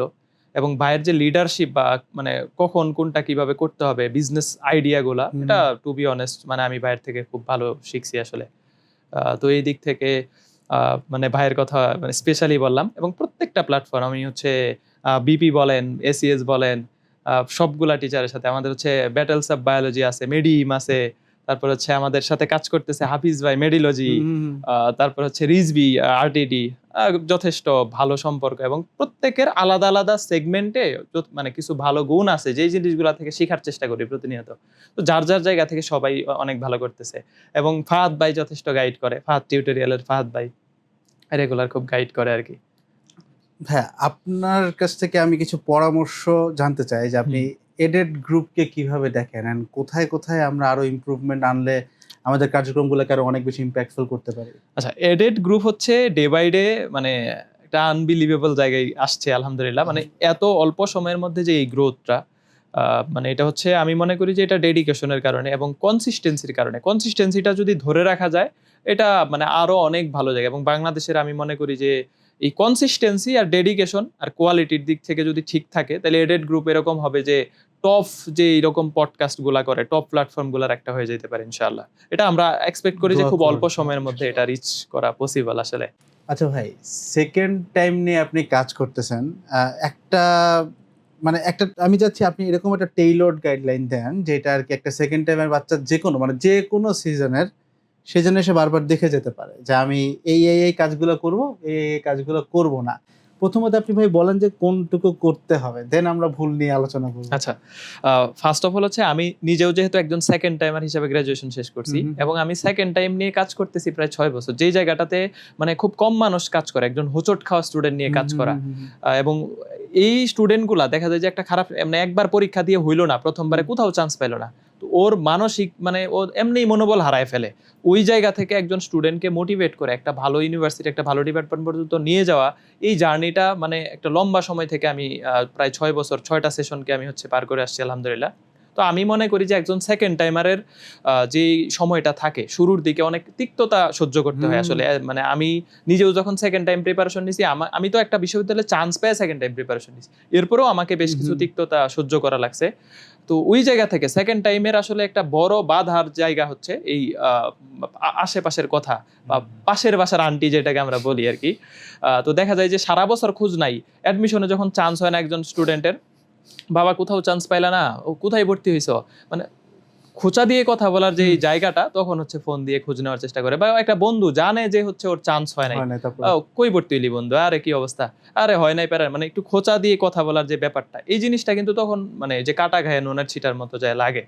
তো সেকেন্ড টাইমারদের প্রতি আমার গাইডলাইন থাকবে যে একটা মানুষ অনেকবার চেষ্টা করতে পারে একটা মানে কোনো কিছু অর্জনের জন্য, ভালো কিছু অর্জনের জন্য, মানে একটা মানুষ বারবার চেষ্টা করতে পারে। তো সেইখানে দ্বিতীয়বার চেষ্টা করাটা লজ্জার কিছুই না, হীনমন্যতা থেকে বেরোয় আসতে হবে যে আমি সেকেন্ড টাইমার, আমার এই পরিচয়টা নিয়ে আমি অনেকেই দেখা যায় হীনমন্যতায় থাকে যে আমার হইল না প্রথমবার, বা তার মানে আমি একদম খারাপ স্টুডেন্ট। ব্যাপারটা কখনো এরকম না, তার মধ্যে এবিলিটি আছে এবং মানে প্রথমবার কোথাও হয় নাই, পরের বার যে ফার্স্ট হচ্ছে, রাজশাহী ইউনিভার্সিটিতে ফার্স্ট হচ্ছে, এগ্রিতে ফার্স্ট হচ্ছে, জাহাঙ্গীরনগরে ফার্স্ট সেকেন্ড থার্ড হচ্ছে।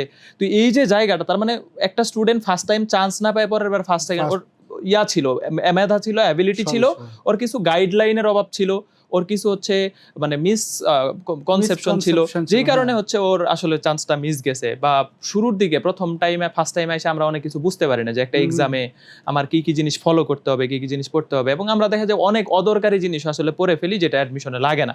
কারণ আমি একটা চ্যাপ্টার থেকে প্রশ্ন আসবে একটা বা দুইটা, ওইটার জন্য আমার আসলে 10-12 ঘন্টা ব্যয় করার তো সুযোগ নাই। একটা চ্যাপ্টারে আমার একটা প্রশ্ন আসবে 1 মার্কস, আমার চান্স পাইতে 100টা প্রশ্নের মধ্যে 60 থেকে 70 লাগে। তো আমার দরকার যেটা ওইটা পড়তে হবে। এই যে সঠিক গাইডলাইনগুলো আমি মনে করি একজন সেকেন্ড টাইমারের শুরু থেকে ফলো করা উচিত। একজন সেকেন্ড টাইমার, আমি সেকেন্ড টাইম, এইটা নিয়ে লজ্জা পাওয়া উচিত না। দ্বিতীয় হচ্ছে ওই যে একটা উদাহরণ, যে একটা বাস যাচ্ছে ঢাকা থেকে চট্টগ্রাম যাবে, কেউ কুমিল্লা নামছে, কেউ ফেনী নামছে, কেউ 14 গ্রাম নামছে, কেউ হচ্ছে চট্টগ্রাম নামবে। তো আমার জার্নিটা চট্টগ্রামে শেষ হবে, লাস্ট স্টপেজে শেষ হবে। আমি এটাকে এইভাবেই কম্পেয়ার করতেছি যে ফার্স্ট টাইম অ্যাডমিশন ওর কুমিল্লা নামে গেছে বা ফেনীতে নামে গেছে, ওর জার্নিটা একটু আগে শেষ হয়েছে। আমার এখন কিন্তু আর 1 বছর লস যায় না, দেখা যায় যে 7-8 মাস পরে আবার অ্যাডমিশন শুরু হয়ে যাবে নভেম্বরের দিকে। তো সেই ক্ষেত্রে মোটামুটি মানে একটা স্টুডেন্ট যে ডেডিকেটেড ভাবে চেষ্টা করে, ওর মানে এটা মনেই করা উচিত না যে আমি সেকেন্ড টাইমার। ও ফার্স্ট টাইমার হিসেবে অ্যাডমিশন নিচ্ছে, জাস্ট মাঝখানে একটা ব্রেক, কয়েক মাসের একটা ব্রেক, ও আবার ভালো করার সুযোগ আছে। এই জায়গাটা থেকে যদি কাজ করে যে আমি হীনমন্যতাই থাকবো না, তিক্ততা, কে কি বললো কান দেওয়ার সুযোগ নাই। কারণ মানুষ অনেক কিছুই বলতে পারে। টু বি অনেস্ট, আমি যখন শেকৃবিতে ভর্তি হই আমাকে অনেকে অনেক কথা বলছে যে আরে রাবি ছাইরা শেকৃবিতে আসলে তো লাইফ শেষ, রাবির একটা ম্যাথ ছাইরা শেকৃবি চিনি না, এটাতে ভর্তি হইলে। আমি এগুলো কিন্তু ফেস করছি অ্যাজ এ সেকেন্ড টাইমার। এবং ওই জায়গা থেকে আমি মানে শেরে বাংলা কৃষি বিশ্ববিদ্যালয় থেকে একটা আমার মানে সাবজেক্টে ফেল নাই, এসএসসি, এইচএসসি এবং গ্র্যাজুয়েশন আমি একদম অন টাইম গ্র্যাজুয়েশন শেষ করছি এবং ফার্স্ট ক্লাস নিয়ে। এবং এর পাশাপাশি আমি কিন্তু ফিজিক্স সেন্টার্স রান করছি, ফিজিক্স সেন্টার্স পড়াইছি, জাস্ট আমার ইচ্ছা শক্তি আর ডেডিকেশনের জন্য। তো আমি সেকেন্ড টাইমারকে বলবো যে ওর যদি ইচ্ছা শক্তি থাকে, ডেডিকেশন থাকে, ও সেকেন্ড টাইমে একদম টপ লিস্টের রেজাল্ট আনা সম্ভব।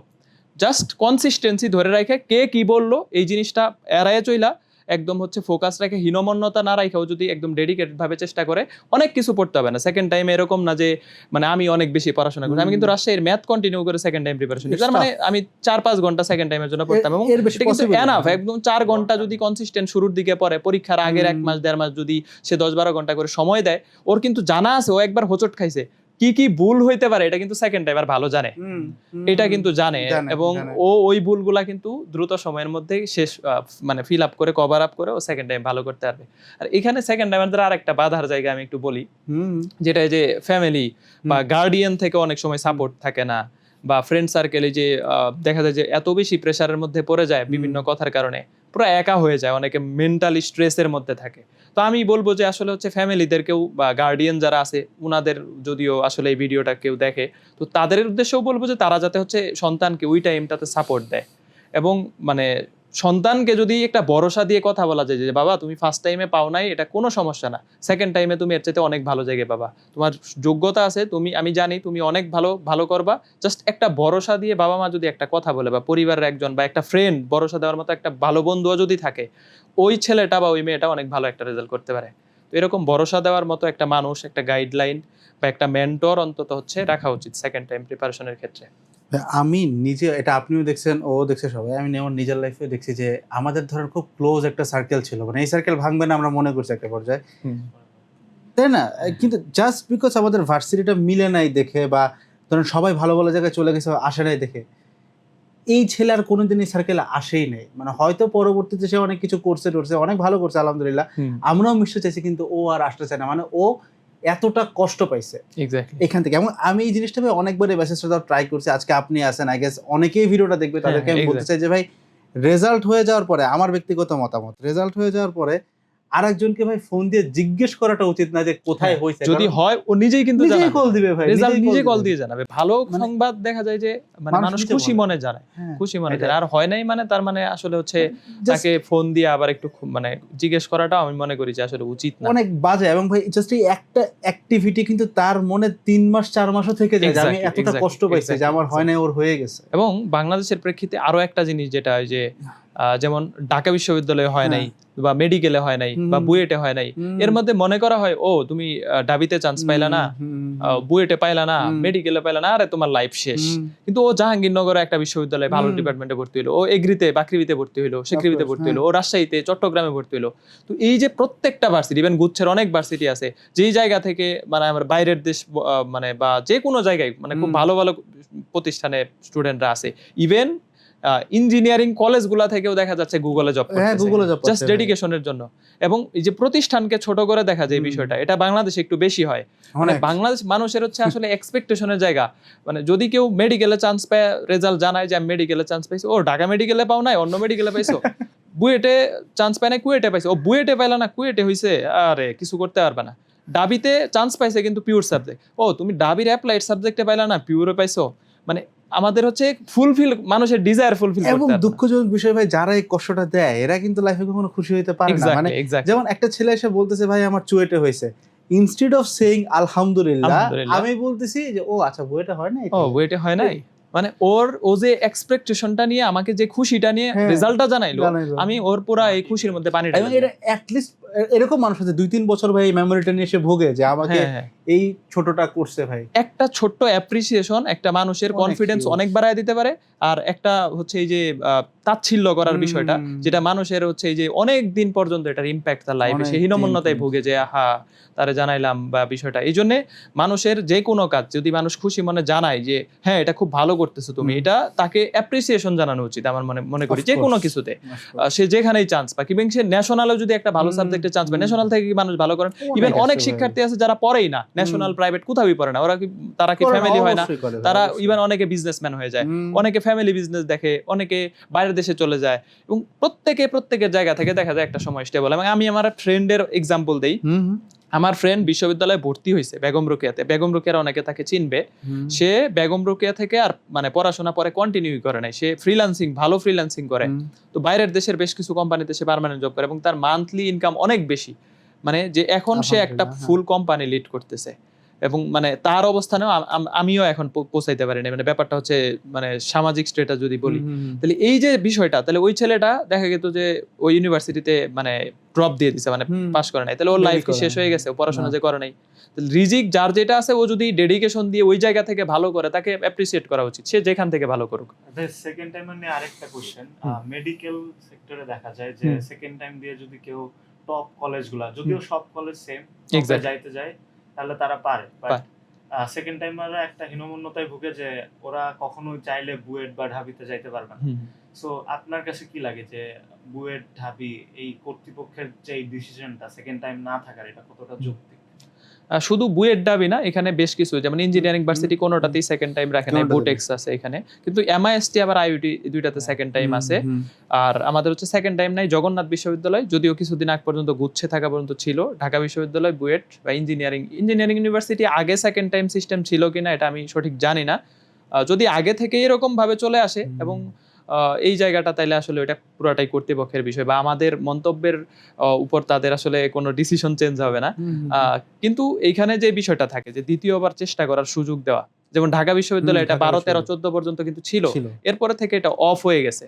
তো এটা, এবং আমরা এই যে দেখলাম আজকেও আমি দেখলাম যে বিপি নূর, উনি ঢাকা ভার্সিটি পটুয়াখালী বিজ্ঞান প্রযুক্তি থেকে সেকেন্ড টাইম দিয়ে ডাবি থেকে ভর্তি হয়েছে, এখন উনি ঢাকা বিশ্ববিদ্যালয়ের একজন বিপি ছিলেন এক্স। তো এই যে ব্যাপারটা, উনি কিন্তু সেকেন্ড টাইমার। এবং আমি দেখছি যে মুঞ্জেরিন আপু, আমাদের মুঞ্জেরিন আপু কিন্তু অ্যাজ এ সেকেন্ড টাইমার উনি ঢাকা বিশ্ববিদ্যালয়ে ভর্তি হয়েছে। এরকম মানে আমরা অনেক গল্প বা অনেক মানে মানুষকে দেখি যারা সেকেন্ড টাইমার হিসেবে ঢাকা বিশ্ববিদ্যালয়ে ভর্তি হয়েছে। এবং এই শুধু এই জায়গাটা না, সেকেন্ড টাইমের জায়গাটা না, অনেক জায়গায় জিপিএ এর কারণে স্টুডেন্ট পরীক্ষা দিতে পারে না, বা একটা ফ্যাক্ট থাকে।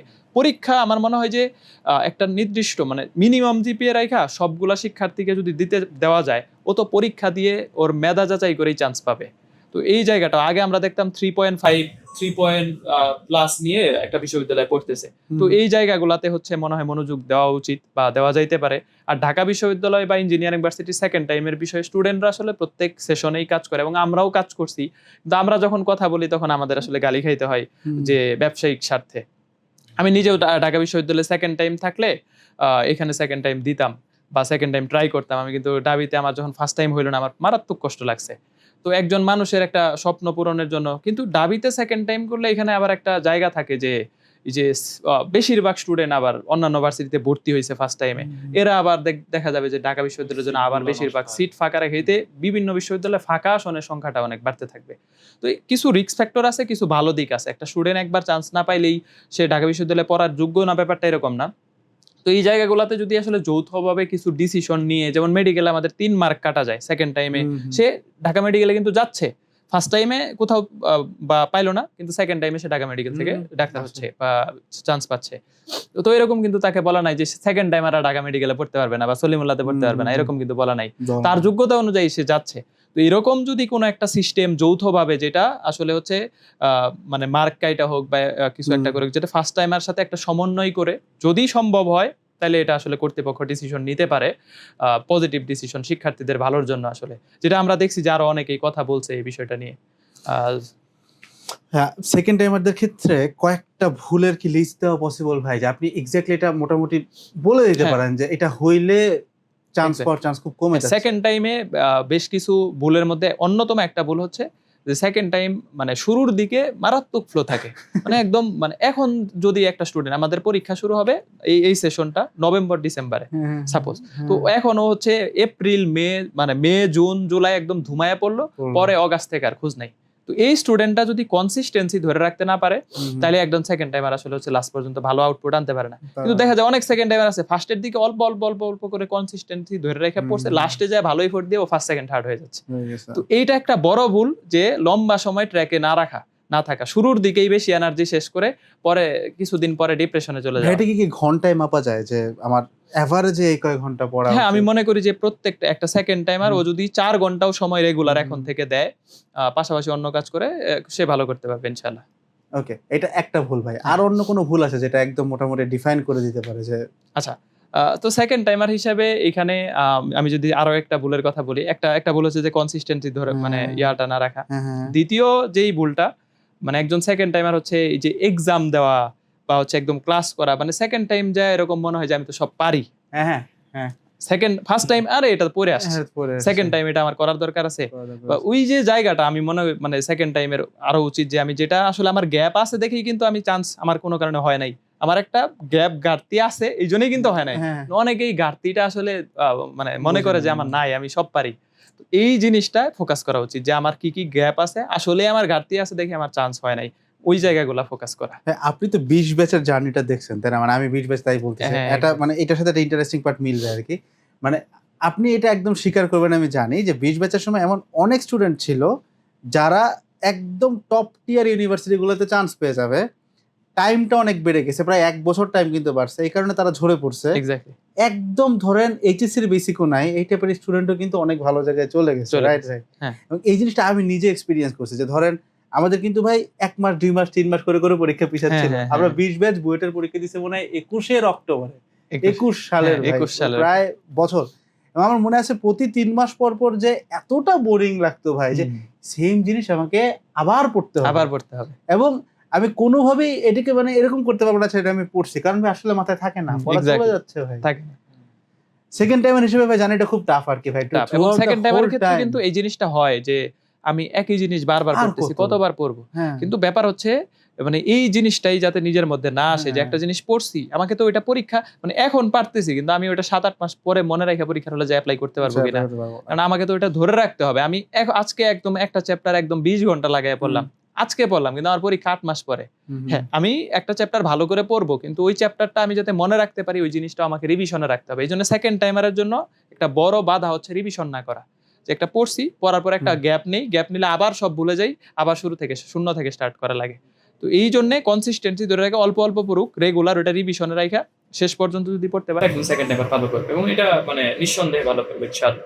ভাই আমি আপনার একটা ভিডিও দেখছিলাম, এটা মনে হয় বেশ কয়েকদিন হয়ে গেছে, যে আপনি বলতেছিলেন যে তোমরা ভার্সিটি লাইফে চাকরি পাওয়ার আশায় শুধুমাত্র বসে থাকো না, এর সাথে কিছু একটা অ্যাটলিস্ট করতে থাকো। এক্স্যাক্টলি, এটাকে আপনি আসলে মানে কিভাবে বলতেছেন যে সে ভার্সিটি লাইফে কি করতে পারে, ভার্সিটি ফার্স্ট ইয়ার থেকে একটা সাইড হাসেল বা ইনকাম হিসেবে? তো অনেক স্টুডেন্ট আছে যারা হচ্ছে বিশ্ববিদ্যালয় লাইফে যায়, যেটা আমি নিজেও ফেস করছি। বেশিরভাগ শিক্ষার্থীরই দেখা যায় যে হচ্ছে মানে ফ্যামিলি সাপোর্ট থাকুক, তারপরেও নিজের খরচ, হাত খরচ বা নিজের কিছু ব্যক্তিগত খরচ থাকে। যেই জায়গাটা যদি ইনকামের একটা হালাল ইনকামের জায়গা থাকে, অবশ্যই হালাল ইনকাম যদি জায়গা থাকে, তাহলে হচ্ছে দেখা যায় যে ওটা অন্তত ফ্যামিলির কাছে চাওয়া লাগতেছে না। এবং আমি এটা দেখছি যে যারা যত শুরুতে যত আগে হালালভাবে আর্নিংটা স্টার্ট করতে পারছে, ওরা তত আগে সলভেন্ট হয়েছে। মানে এটা প্রত্যেকটা মানুষের ক্ষেত্রে। এই জন্য আমি মনে করি যে বাংলাদেশের প্রেক্ষিতে তো দেখা যায় যে আমি আমার ফ্রেন্ডকে বললাম যে আমার সাথে একই সাথে রাজশাহী বিশ্ববিদ্যালয়ে পড়ছি, ও এখনো 50 BCS এর রিটেন দিচ্ছে, মানে এখনো জয়েনিং করে নাই, কিন্তু মানে দেখা যায় যে আমার লাইফ কিন্তু অনেকটুকু মোটামুটি গুছিয়ে গেছে। ব্যাপারটা আমি জাস্ট কম্পারিজন করলাম, ব্যাপারটা তার লাইফ পিছিয়ে আছে, সে তার জায়গায় ভালো করবে। ফ্যাক্ট হচ্ছে যদি আমরা আসলে মানে অনেক সময় ওয়েট করি যে আমার হচ্ছে 4 বছর পরে গ্রাজুয়েশন শেষ করব বা এরপরে আমি একটা চাকরির জন্য চেষ্টা করব, তো এইটা না করে আমি শুরু থেকে কিছু একটা করার চেষ্টা করি।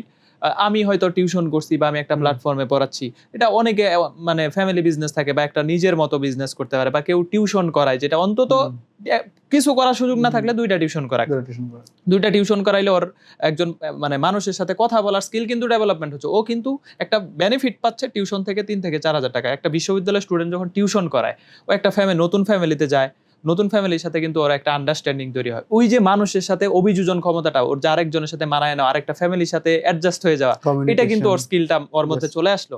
তো এই জিনিসটা অনেক ইম্পর্টেন্ট। এই জন্য আমি মনে করি যে 4 বছর ওয়েট করে চাকরি করব এই চিন্তা না করে প্রত্যেকটা স্টুডেন্টের উচিত ফ্যামিলি যেরকমই থাকুক নিজের জায়গা থেকে নিজে সলভেন্ট হওয়া, একজন আত্মনির্ভরশীল লাইফ লিড করার জন্য শুরু থেকে একটা হালাল পথে কোনো একটা ইনকামের চেষ্টা করা। এটা হইতে পারে যে নিজে ছোট ছোট একটা বিজনেস করতেছি, এটা আস্তে আস্তে অনেক বড় কোম্পানি হয়ে যেতে পারে। আবার মানে কোনো কিছু যদি সুযোগ না থাকে অন্তত 2টা টিউশনই করাই, এরপর হচ্ছে আমার নিজের খরচটা আসলো এখান থেকে সেভিংস করে অন্য একটা প্ল্যান করি।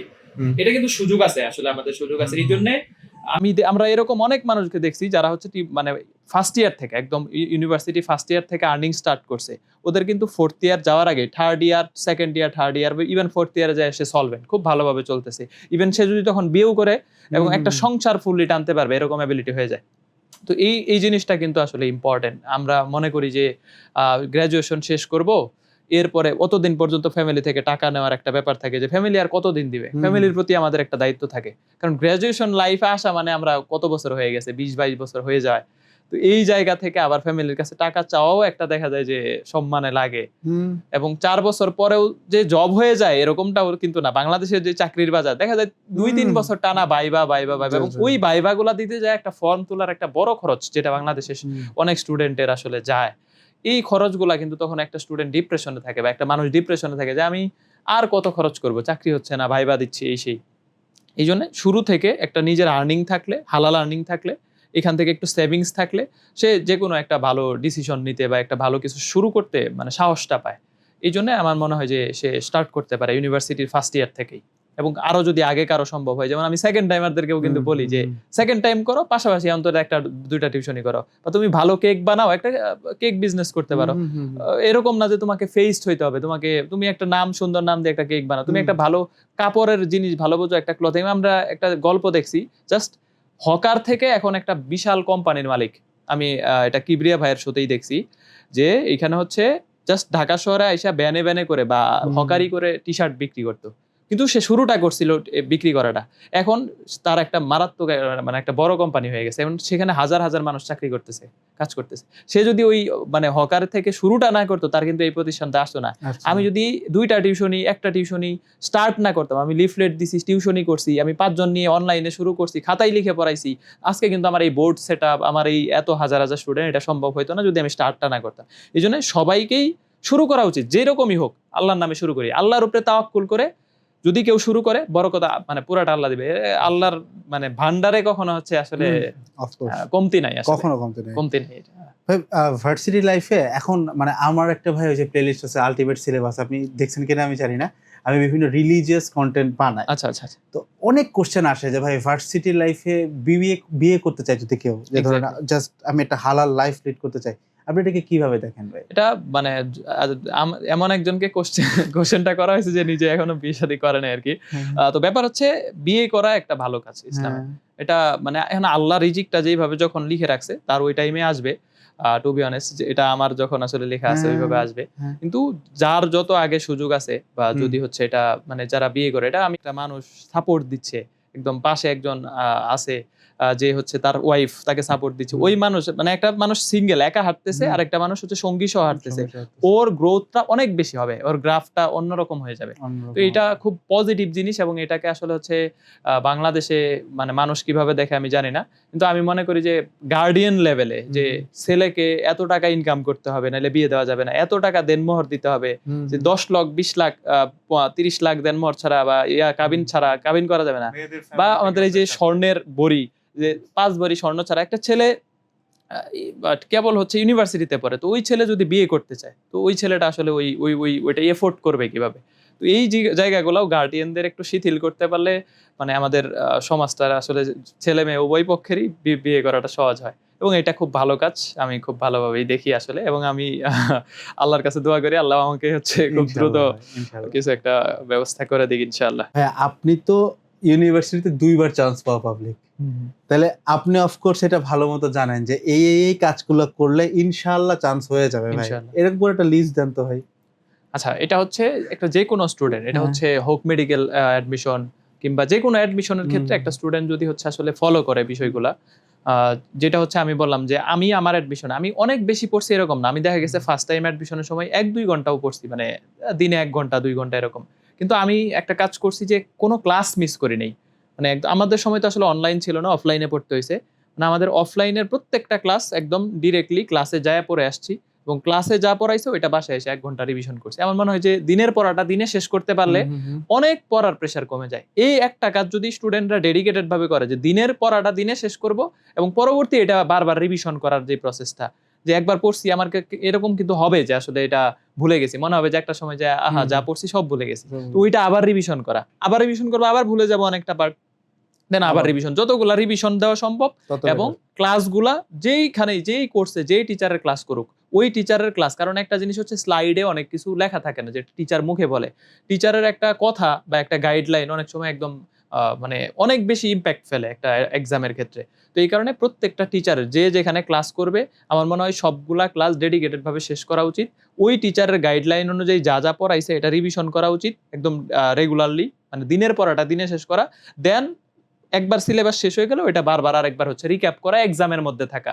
এই কাজগুলা যদি করতে পারে, এবং এক্সামে কি ভুল হচ্ছে, আজকে আমি একটা ভুল করলাম খেয়াল করিনি, একটা 30-এর জায়গায় 40 দিয়ে করে ফেলছি, পরের দিন আবার যদি আমি সেম ভুল করি তাহলে কিন্তু আবার হচ্ছে না।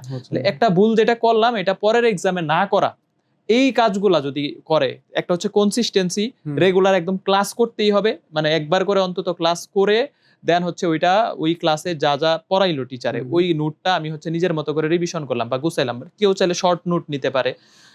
দেন হচ্ছে আমার হচ্ছে এই এক্সাম দেওয়াটা গুরুত্বপূর্ণ, দেন প্রশ্ন অ্যানালাইসিস করাটা, যে আমি নিজে প্রশ্ন ধরতে পারতেছি কিনা, টিচার পড়াইতেছে সব পারতেছি, কিন্তু দেখা যায় কি পরীক্ষার হলে একটা প্রশ্ন একটু ঘুরায় দিছে, ওই প্রশ্নটা ধরতে পারতেছি না।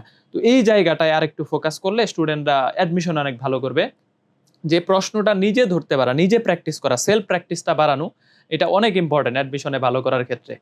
তো আমার কাছে এটা মনে হয় যে মানে সেলফ প্র্যাকটিস যে যত বেশি করবে এবং প্রশ্ন অ্যানালাইসিস করে পড়াটা, এটা এটা মানে খুব ভালো হেল্প করবে ইনশাআল্লাহ। হ্যাঁ, এর থেকে তখন অনেক নিউ কামার ঢুকতেছে, অনেকেই পড়ানোর চেষ্টা করতেছে। ভাই আপনি কি তাদেরকে কোনো সাজেশন দিতে পারবেন যে এই কাজগুলো যদি করে অটোমেটিক্যালি স্টুডেন্টরা তাদেরকে ভালোবাসবে এবং তাদের কোর্সটাকেও একটা সার্ভিস হিসেবে নিয়ে নেবে? এখানে মানে আমি এইখানে একটা মানে কথা বলি, যেটা আমি যেহেতু হচ্ছে 5 জন নিয়ে শুরু করছি এবং আমার একদম কনসিস্টেন্সি, আমি ফিজিক্স সেন্টারসে আলহামদুলিল্লাহ আজ পর্যন্ত মানে আগের বছরের ব্যাচের থেকে পরের বছরের ব্যাচের এনরোলমেন্ট বাড়ছে, মানে ডাউনফল হয়েছে এরকম 6 বছরে আমার কোনো ব্যাচ নাই আলহামদুলিল্লাহ। তো এই যে বিষয়গুলা আমার কাছে মনে হয় যে আমি আগের বছরের ব্যাচকে আমি যা বললাম, আমাদের এখানে যেটা বেশি সমস্যা হয় যে আমরা এক্সাইটমেন্ট থেকে অনেক কিছু বলে ফেলি, অনেক কিছু প্রমিস করে ফেলি। তো প্রমিসটা শুধু তাদেরকেই করলাম ব্যাপারটা এরকম না, এটা ওই যে একটা বারাকার বিষয় থাকে, যে আমি একটা জিনিস ওকে বললাম যেটা আমি দিতে পারবো না, কিন্তু তাকে কোর্সে আনার জন্য বললাম, কিন্তু পরে যখন সে কোর্সে আইসা দেখতেছে এই জিনিসটা আমি পাচ্ছি না, তখন ওর মধ্যে একটা ফ্রাস্ট্রেশন বা একটা মানে বাজে অভিজ্ঞতা তৈরি হয় প্ল্যাটফর্ম সম্পর্কে, সে কিন্তু আর কখনোই আরেকজনকে সাজেস্ট করবে না। তো কখন আসলে একজন মানুষের, এটা যে কোনো কেউ যদি যে কোনো প্রতিষ্ঠানের ক্ষেত্রে তার কাস্টমার বা তার সার্ভিস হোল্ডার যারা তার কাছ থেকে সার্ভিস নিচ্ছে, তাদেরকে যদি ডেডিকেটেড ভাবে সার্ভিস দেয়, একদম অনেস্টি মেনটেন করে, মানে আমি যেটা আমার ব্যক্তিগত লাইফে চেষ্টা করি যে আমি যদি স্টুডেন্টদেরকে 10টা সার্ভিস ব্যাচে দেওয়ার চেষ্টা করি, তাহলে আমি ওদেরকে বলি 7টা বা 8টা, পরে ভর্তি হওয়ার পরে আমি হচ্ছে আরো 3-4টা এক্সট্রা দেই, এতে ওর মানে বিষয়টা হয় কি যে না, যা মানে দেওয়ার কথা বলছিলাম তার চাইতে একটু বেশিই পাচ্ছে, অন্তত কম যাতে না পায়, এতে ও সার্ভিস নিয়ে হ্যাপি থাকে, ও আরো 10 জনকে রেফার করে। এই ক্ষেত্রে আমাদের স্টুডেন্ট গ্রোথটা আলহামদুলিল্লাহ মানে ডে বাই ডে একটা আগের বছর থেকে পরের বছর অনেক বাড়ছে, মানে এটা আমার কাছে মনে হয়েছে। তো যারা আসলে নতুন থেকে আসতে চায়, তো নতুনরা আসলে নতুনদের জায়গা দিতে হবে, এবং এরা অনেক ভালো মানে অ্যাবিলিটি আছে নতুনদের মধ্যে পড়ানোর, এবং যথেষ্ট ভালো করতেছে অনেকেই। এই যে শুরুতে আসলে হয়তো অনেকে সেট আপটা নিয়ে একটু সমস্যায় থাকে, বাট যারা ক্লাস নিতে চায় ডেডিকেটেড ভাবে, আমি বলবো যে স্টুডেন্ট কি চাচ্ছে, স্টুডেন্টের মানে হেল্প হচ্ছে কোনটাতে, কোন কন্টেন্টগুলো স্টুডেন্টকে শর্ট টাইমে ভালো একটা সার্ভিস দিচ্ছে, যেটা স্টুডেন্টকে ক্ষতি করতেছে না, হ্যাম্পার করতেছে না, ওই অনুযায়ী স্টুডেন্টকে যদি সার্ভিস দেওয়া যায়, তাইলে স্টুডেন্ট ও আরো 10 জনকে নিয়ে আসবে যে আমি এখানে ভালো পাইছি, আমি অল্প সময়ে একটা ভালো ফিডব্যাক পাইছি, ভালো একটা রেজাল্ট পাইছি, তোমরা এখানে দেখতে পারো। এবং রেফারেন্স স্টুডেন্টটা একটা প্ল্যাটফর্মের জন্য বা যে কোনো প্রতিষ্ঠানের জন্য রেফারেন্স অডিয়েন্স এটা অনেক বেশি ইম্পর্টেন্ট। তো আমরা ফিজিক্স সেন্টারসে অনেক বেশি মার্কেটিং করি, ব্যাপারটা এরকম না, কিন্তু এর চাইতে আমরা চেষ্টা করি যে আগের ব্যাচে সার্ভিসটা, ওদের ভালো সার্ভিস দিতে পারলে ওরা রেফার করবে অন্যদেরকে। তো এইটা আমার মনে হয় যে নতুন যারা আসবে ওরা এই জায়গাটা ফোকাস করা, স্টুডেন্ট ফার্স্ট প্রায়োরিটি, ওদের অনুকূলে সবগুলা সিদ্ধান্ত যাতে প্ল্যাটফর্ম থেকে নেওয়া হয়, এবং মানে অনেক এক্সাইটমেন্টের সাথে অনেক মানে এমন প্রতিশ্রুতি যাতে না দেওয়া হয় যেটা আমি রাখতে পারবো না। অর্থাৎ যা দিতে পারবো এটাই হচ্ছে যাতে বলি আর কি স্টুডেন্টদের। অর্থাৎ ভাই মানে স্টুডেন্টরা যদি জিতে তাহলে শিক্ষক জিতবে, শিক্ষক সিম্পল মানে ওদের কারণেই তো আমরা আজকে স্টার। হ্যাঁ, আমি এর yes, থেকে আজকে yes. সুমন ভাই কেন, আমার ফিজিক্স সেন্টার্স কেন আজকে ওরা আছে, ওরা অ্যাকসেপ্ট করতেছে। যদি ওরা আমার ক্লাস দেখা বন্ধ হয়, আমার কেউ চিনবে না, আমার কোনো ভ্যালু নাই আসলে। তো স্টুডেন্ট ও যাদের কারণে আমরা স্টার হচ্ছি, যাদের কারণে যারা আমাদেরকে ভালোবাসতেছে, ওদের অনুকূলে যদি কাজ না করতে পারে, ওদের প্রতিকূলে চলে যায় ডিসিশন গুলা, তাইলে তো আসলে আমাদের মানে এটা ব্যাপারটা ভালো হইলো না, বা এটা ইথিক্সের সাথে যায় না। এই কারণে যারা আমাদের যাদের কারণে আজকে আমরা টিচার, যাদের কারণে আজকে আমরা এরকম হচ্ছে একটা প্ল্যাটফর্ম লিড করতেছি, একটা প্ল্যাটফর্ম থেকে পড়ানোর সুযোগ পাচ্ছি, তো তারা যাতে ভালো করে, তারা একটা ভালো ইউনিভার্সিটিতে যায় বা ভালো জায়গায় যায়, বা ইভেন অনেকে স্কুল লেভেল নিয়ে কাজ করতেছে, তো তারা একটা ভালো রেজাল্ট করুক, এটাই। এবং শিক্ষক হচ্ছে ওই মানুষ যে স্টুডেন্টের রেজাল্টে খুশি হয়। মানে আমরা নর্মালি কিন্তু মানুষরা আসলে হচ্ছে দেখা যায় যে আরেকজনের সুখ বা খুশি দেখতে পারি না, কিন্তু টিচার কিন্তু এই জায়গা থেকে সে যাকেই পড়াইছে ও যদি মানে ওর চাইতে অনেক বেশি ভালো করে, তারপরে ওই টিচার খুশি হবে। সে আমার কাছে পড়ছে, একটা স্টুডেন্টকে আমি পড়াইলাম, ও দেখা গেল বাংলাদেশের প্রধানমন্ত্রী হয়ে গেল, মানে কথার কথা। তো সেই ক্ষেত্রে কিন্তু এটা একটা গর্ব করার জায়গা যে আমি তাকে পড়াইছিলাম, এবং সে কিন্তু সারা জীবন তাকে টিচার হিসেবে দেখবে যদি ওরকম আইডিয়াল স্টুডেন্ট হয়ে থাকে। তো এই জন্য আমার মনে হয় স্টুডেন্টদের জন্য কাজ করতে পারলে স্টুডেন্টরা আমাদেরকে ভালোবাসা দিবে এবং সাপোর্টটা এটা কন্টিনিউ থাকবে, এবং ডাউনফল হওয়ার সম্ভাবনা কম যতদিন আমরা ডেডিকেটেড ভাবে পড়াইতে পারতেছি। আচ্ছা ভাই, সেকেন্ড টাইম নিয়ে ওয়ান লাস্ট কোয়েশ্চেন, কারণ এটা আমাদের কমেন্ট সেকশনে, ইউটিউবের কমেন্ট সেকশন অনেক বেশি আসে, দেখছি যে সেকেন্ড টাইমারদের মেইন ফোকাস হয়ে যায় চান্স পাওয়া, সো ওদের লাইফে কোনো রিক্রিয়েশন থাকে না। দেখা যায় ফ্রেন্ডদের আড্ডাতে গেলেও তারা হচ্ছে তাদের ইউনিভার্সিটির লাইফে যেই কাহিনীগুলো হচ্ছে এগুলো নিয়ে কথা বলতেছে, সো লেফট আউট ফিল করে, এই জন্য ওইটাতেও যায় না, বাসায় বসে সারাদিন পড়তেছে, সো নিজেরা আইসোলেট করে ফেলা অনেক, এন্ড এটা থেকেই ডিপ্রেশনটা আস্তে আস্তে তৈরি হয়। সো এটা কিভাবে একটু কোপ আপ করতে পারে, এটা নিয়ে যদি। এইটা হচ্ছে এই যে সেকেন্ড টাইমারদেরকে আমি যেটা মেইনলি বলে থাকি, দেখা যায় যে হচ্ছে ফ্রেন্ডদের, এটা একটা ভালো প্রশ্ন যে অ্যাকচুয়ালি যে ফ্রেন্ডদের সাথে গেলে দেখা যায় যে চান্স প্রাপ্তি এগুলা নিয়ে কথা হয়, সে একটু ডিপ্রেস ফিল করে, আবার একা একা থাকলেও দেখা যায় যে আইসোলেটেড হয়ে যায়। তো এই যে ব্যাপারটা, আমার মনে হয় যে এমন কিছু সার্কেল চুজ করা উচিত যেই সার্কেলে আসলে হচ্ছে তাকে সাপোর্টিভ, তার সাপোর্ট করবে, বা এরকম একটা সারাউন্ডিংসে থাকা উচিত যে সে তার এনভায়রনমেন্ট অনুযায়ী, তার সিচুয়েশন অনুযায়ী তারা তাকে সাপোর্ট করবে। সে চান্স পায় না, আমি জানতেছি, আমি যদি আইসা আবার পাবলিক বিশ্ববিদ্যালয় নিয়ে কথা বলি তাহলে তো ল ফিল করবে। তাহলে আমার উচিত এরকম সার্কেল আসলে হচ্ছে আমার আশেপাশে রাখা, যারা হচ্ছে আমাকে আমার খারাপ টাইমে সাপোর্ট করবে। এবং একটা কথার কথা এরকম মানে প্রচলিত আছে যে খারাপ মানুষরা খারাপ সময়ে পাশে থাকে। দেখা যায় যে যাদেরকে আমরা মনে করি অনেক খারাপ, এরাই আসলে দেখা যায় যে খারাপ সময়ে আমাদের পাশে থাকে, আমাদেরকে সাপোর্ট করে। যারা অনেক ভালো, যাদেরকে অনেক ভালো মনে করি, তারা আসলে খারাপ সময় থাকে না।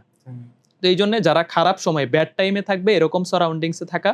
আর একা ফিল করার ক্ষেত্রে যে বিষয়টা, যে আইসোলেটেড হয়ে যাওয়া, আমি এই জন্যই মানে সাজেস্ট করি যে সেকেন্ড টাইম প্রিপারেশনের পাশাপাশি সে যে কোনো একটা স্কিল ডেভেলপমেন্ট, যে একটা বছর বা অন্তত 8 মাস 10 মাস লস খাচ্ছে বা লস পিছায় যাচ্ছে, এতে যাতে হচ্ছে তার ব্যাচ থেকে সে 8 মাস 10 মাস পিছায় গেল, এই জায়গাটা গ্যাপ ফিল আপ করার জন্য সে স্কিল ডেভেলপমেন্ট করতে পারে পাশাপাশি।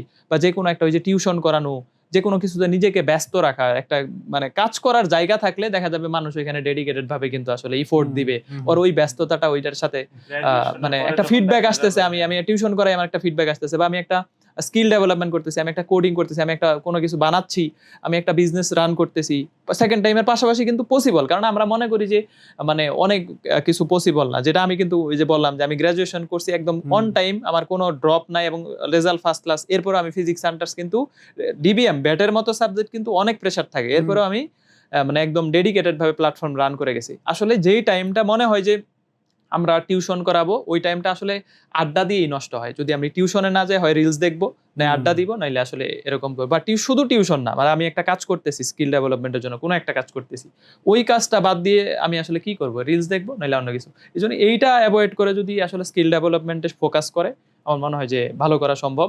এবং সে একা একা ফিলও করবে না, তার একটা কাজের আগ্রহ বাড়বে, এবং ওই যে 8 মাস সে পিছায় গেল, অতিরিক্ত কিছু একটা সে এখান থেকে যাতে আর্ন করে, শুধু চান্স পাওয়ার পাশে ছাড়াও চান্স পাইলো, সাথে তার সেকেন্ড টাইম একটা স্কিল বা একটা পার্মানেন্ট কিছু একটা সে বিল্ড আপ করলো, যেটা তাকে মানে ইন ফিউচার হেল্প করবে ইনশাআল্লাহ। তো আপনি যেটা বললেন যে গ্রাজুয়েশনের পর দেখা যায় 1-2 বছর লেগে যায় চাকরি পাইতে, ওর ফ্রেন্ডরা যখন চাকরি খুঁজবে অলরেডি পেয়ে যাবে, সো দেখা যায় সেম লেভেলে চলে যাবে। এক্স্যাক্টলি। এবং আমি কিন্তু এটা একদম আমি নিজের বাস্তব উদাহরণ দিয়ে, আমি কিন্তু as a second timer graduation শেষ করছি, ফার্স্ট টাইমে চান্স পাইলাম, তো আমার সাথে এবং আমি সেকেন্ড টাইম আর 5 বছরের কোর্স, আমাদের ডিবিএম কিন্তু 5 বছরের কোর্স, মানে এটা ডাক্তার ডিগ্রি দেয়।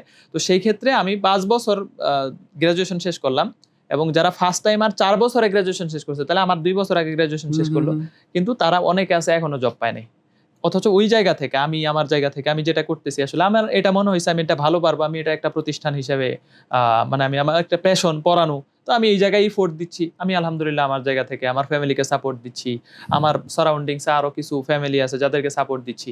তো আমি কিন্তু তাদের থেকে ওই যে মনে হইলো আপাত দৃষ্টিতে আমি সেকেন্ড টাইম করে 2টা বছর পিছায় গেলাম, 5 বছরের কোর্সে ভর্তি হইলাম, যেহেতু ডিবিএম আসলে 5 বছরে গ্রাজুয়েশন শেষ করতে হয়, এগ্রিকালচার 4 বছর, আবার এইখানে সেকেন্ড টাইম করার কারণে 1 বছর, 2 বছর কিন্তু আমার পিছাইলাম।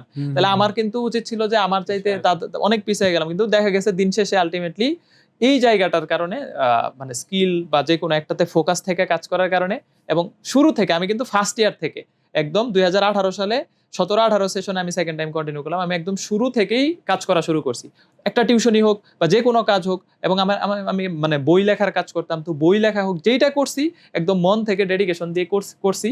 এবং আলহামদুলিল্লাহ আমার মানে ওই যে সময়টা লস হয়েছে ওইটার ফিডব্যাক কিন্তু আমি আসলে পেয়ে গেছি। এবং আমার অনেক ফ্রেন্ড দেখা গেছে যারা অন টাইম ওই আমার 2 বছর আগে গ্রাজুয়েশন শেষ করলো, ওরা এখনো অনেকে চাকরির জন্য ট্রাই করতেছে।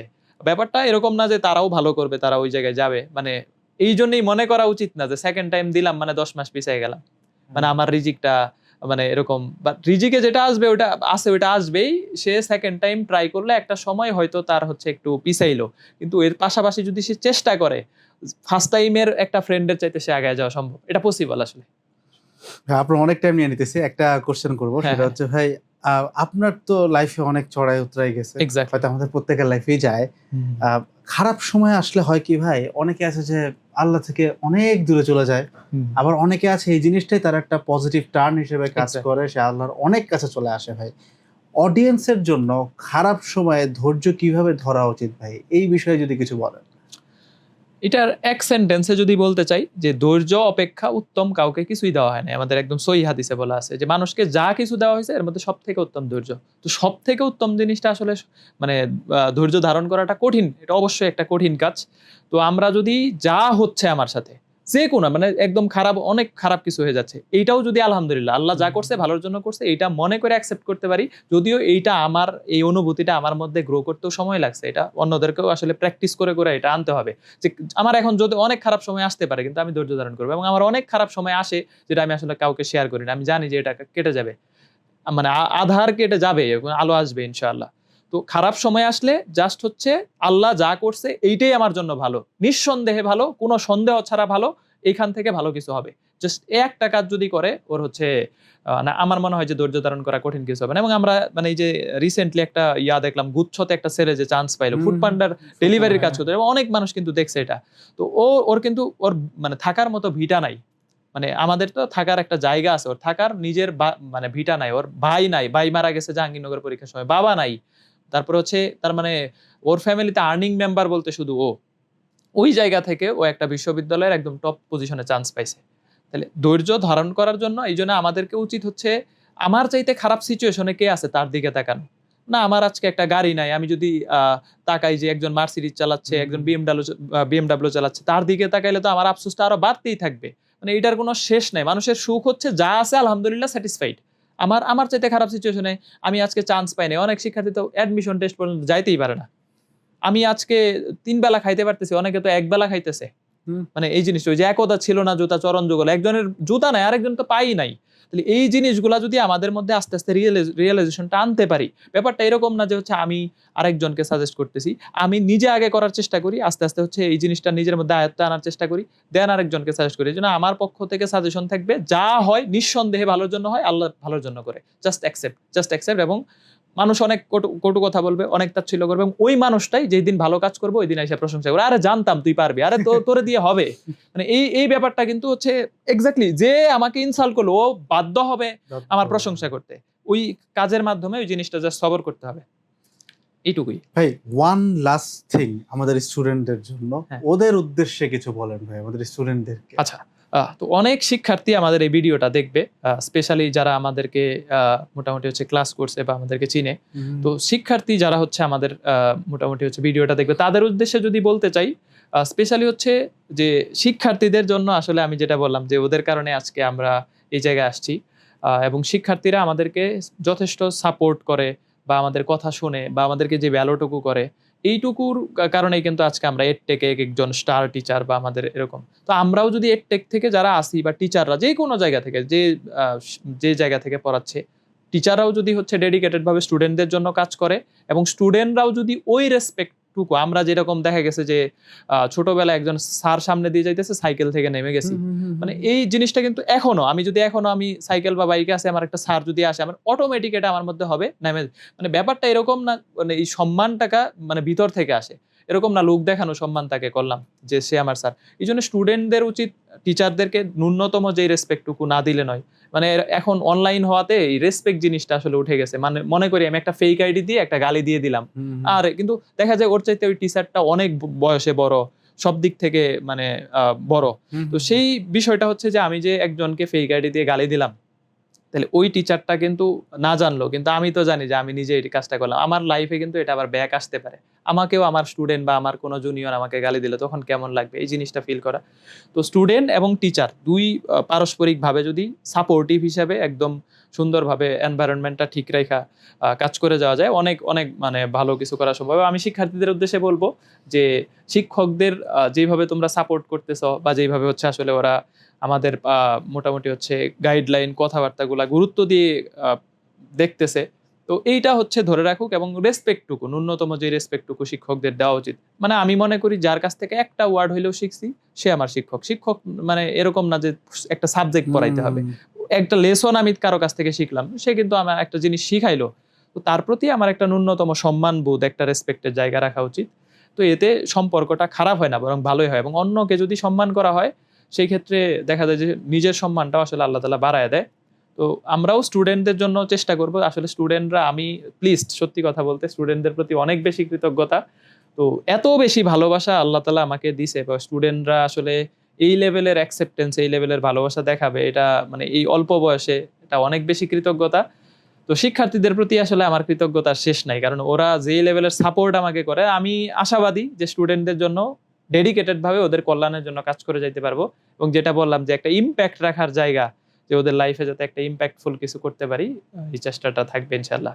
আর শিক্ষার্থীদের জন্য অনেক অনেক শুভকামনা থাকবে, যে লাইফে যেই জায়গাতেই থাকুক হীনমন্যতার সুযোগ নাই। সে বুয়েটে পড়লে তার প্রতিষ্ঠান নিয়ে সে গর্ব করবে, সে যদি ন্যাশনালে পড়ে সেটা নিয়েও সে গর্ব করে ওই জায়গা থেকে সর্বোচ্চ ডেডিকেশন দিবে, এবং কেউ যদি নাই পড়ে, পড়াশোনা কন্টিনিউ করতে পারলো না, সে একটা কাজ করতেছে, ওই কাজটা যাতে সে মন দিয়ে করে, এইটা আমার স্টুডেন্টদের কাছে একদম মানে খুব ভিতর থেকে একদম মন থেকে একটা পরামর্শ, যেটা যে যেখানে আছে এইটা হচ্ছে সে রেসপেক্টের সাথে, সম্মানের সাথে ওই জায়গায় এফোর্ট দিবে।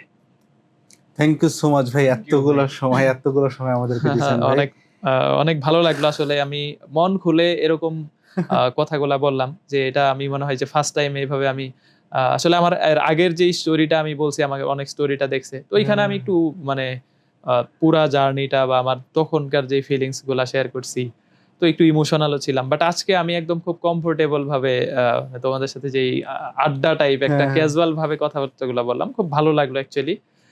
এবং মানে আসলে এই জিনিসগুলাই মেমোরি থেকে যাবে, দেখবে যে এক সময় আসবে। তো থ্যাংক ইউ তোমাদের, ইনশাআল্লাহ ভাই আবারও আসবেন ভাই, আমার কাছে মনে হয় আপনার সাথে আরো বেশ কয়েকটা পডকাস্ট করা পসিবল ভাই। আমি আপনাকে আবারও ডাকবো, আর ইনশাআল্লাহ। আর আমি এডেটের জন্য আসলে অনেক শুভকামনা, খুব ভালো কাজ আসলে করতেছে। তো এডেট গ্রুপ অনেক দূর যাবে, আমি জাস্ট এটুকু মানে নিঃসন্দেহে বলি, যে যদি কনসিস্টেন্সিটা এই সেম ফ্লোটা, সেম এনার্জিটা ধরে রেখে কাজ করা যায়, এবং খুব ভালো অবস্থানে এডেট ইনশাআল্লাহ আমরা দেখতে পারবো খুব শীঘ্রই, আশা করি। অনেক ভাই দোয়া করুন ভাই। ওকে, তো অডিয়েন্সরা এতক্ষণ ধরে দেখতেছে ভাই, ঠিক আছে। তো যারা এতক্ষণ ধরে আমাদের পডকাস্টটা এনজয় করেছেন, থ্যাংক ইউ সো মাচ। আমাদের এই পডকাস্টটা শেয়ার করতে পারেন, অবশ্যই একটা লাইক দিয়ে রাখবেন, আর আমাদের পেজে একটা ফলো দিয়ে রাখবেন। দেখা হচ্ছে নেক্সট কোনো একটা পডকাস্টে। আসসালামু আলাইকুম, টাটা।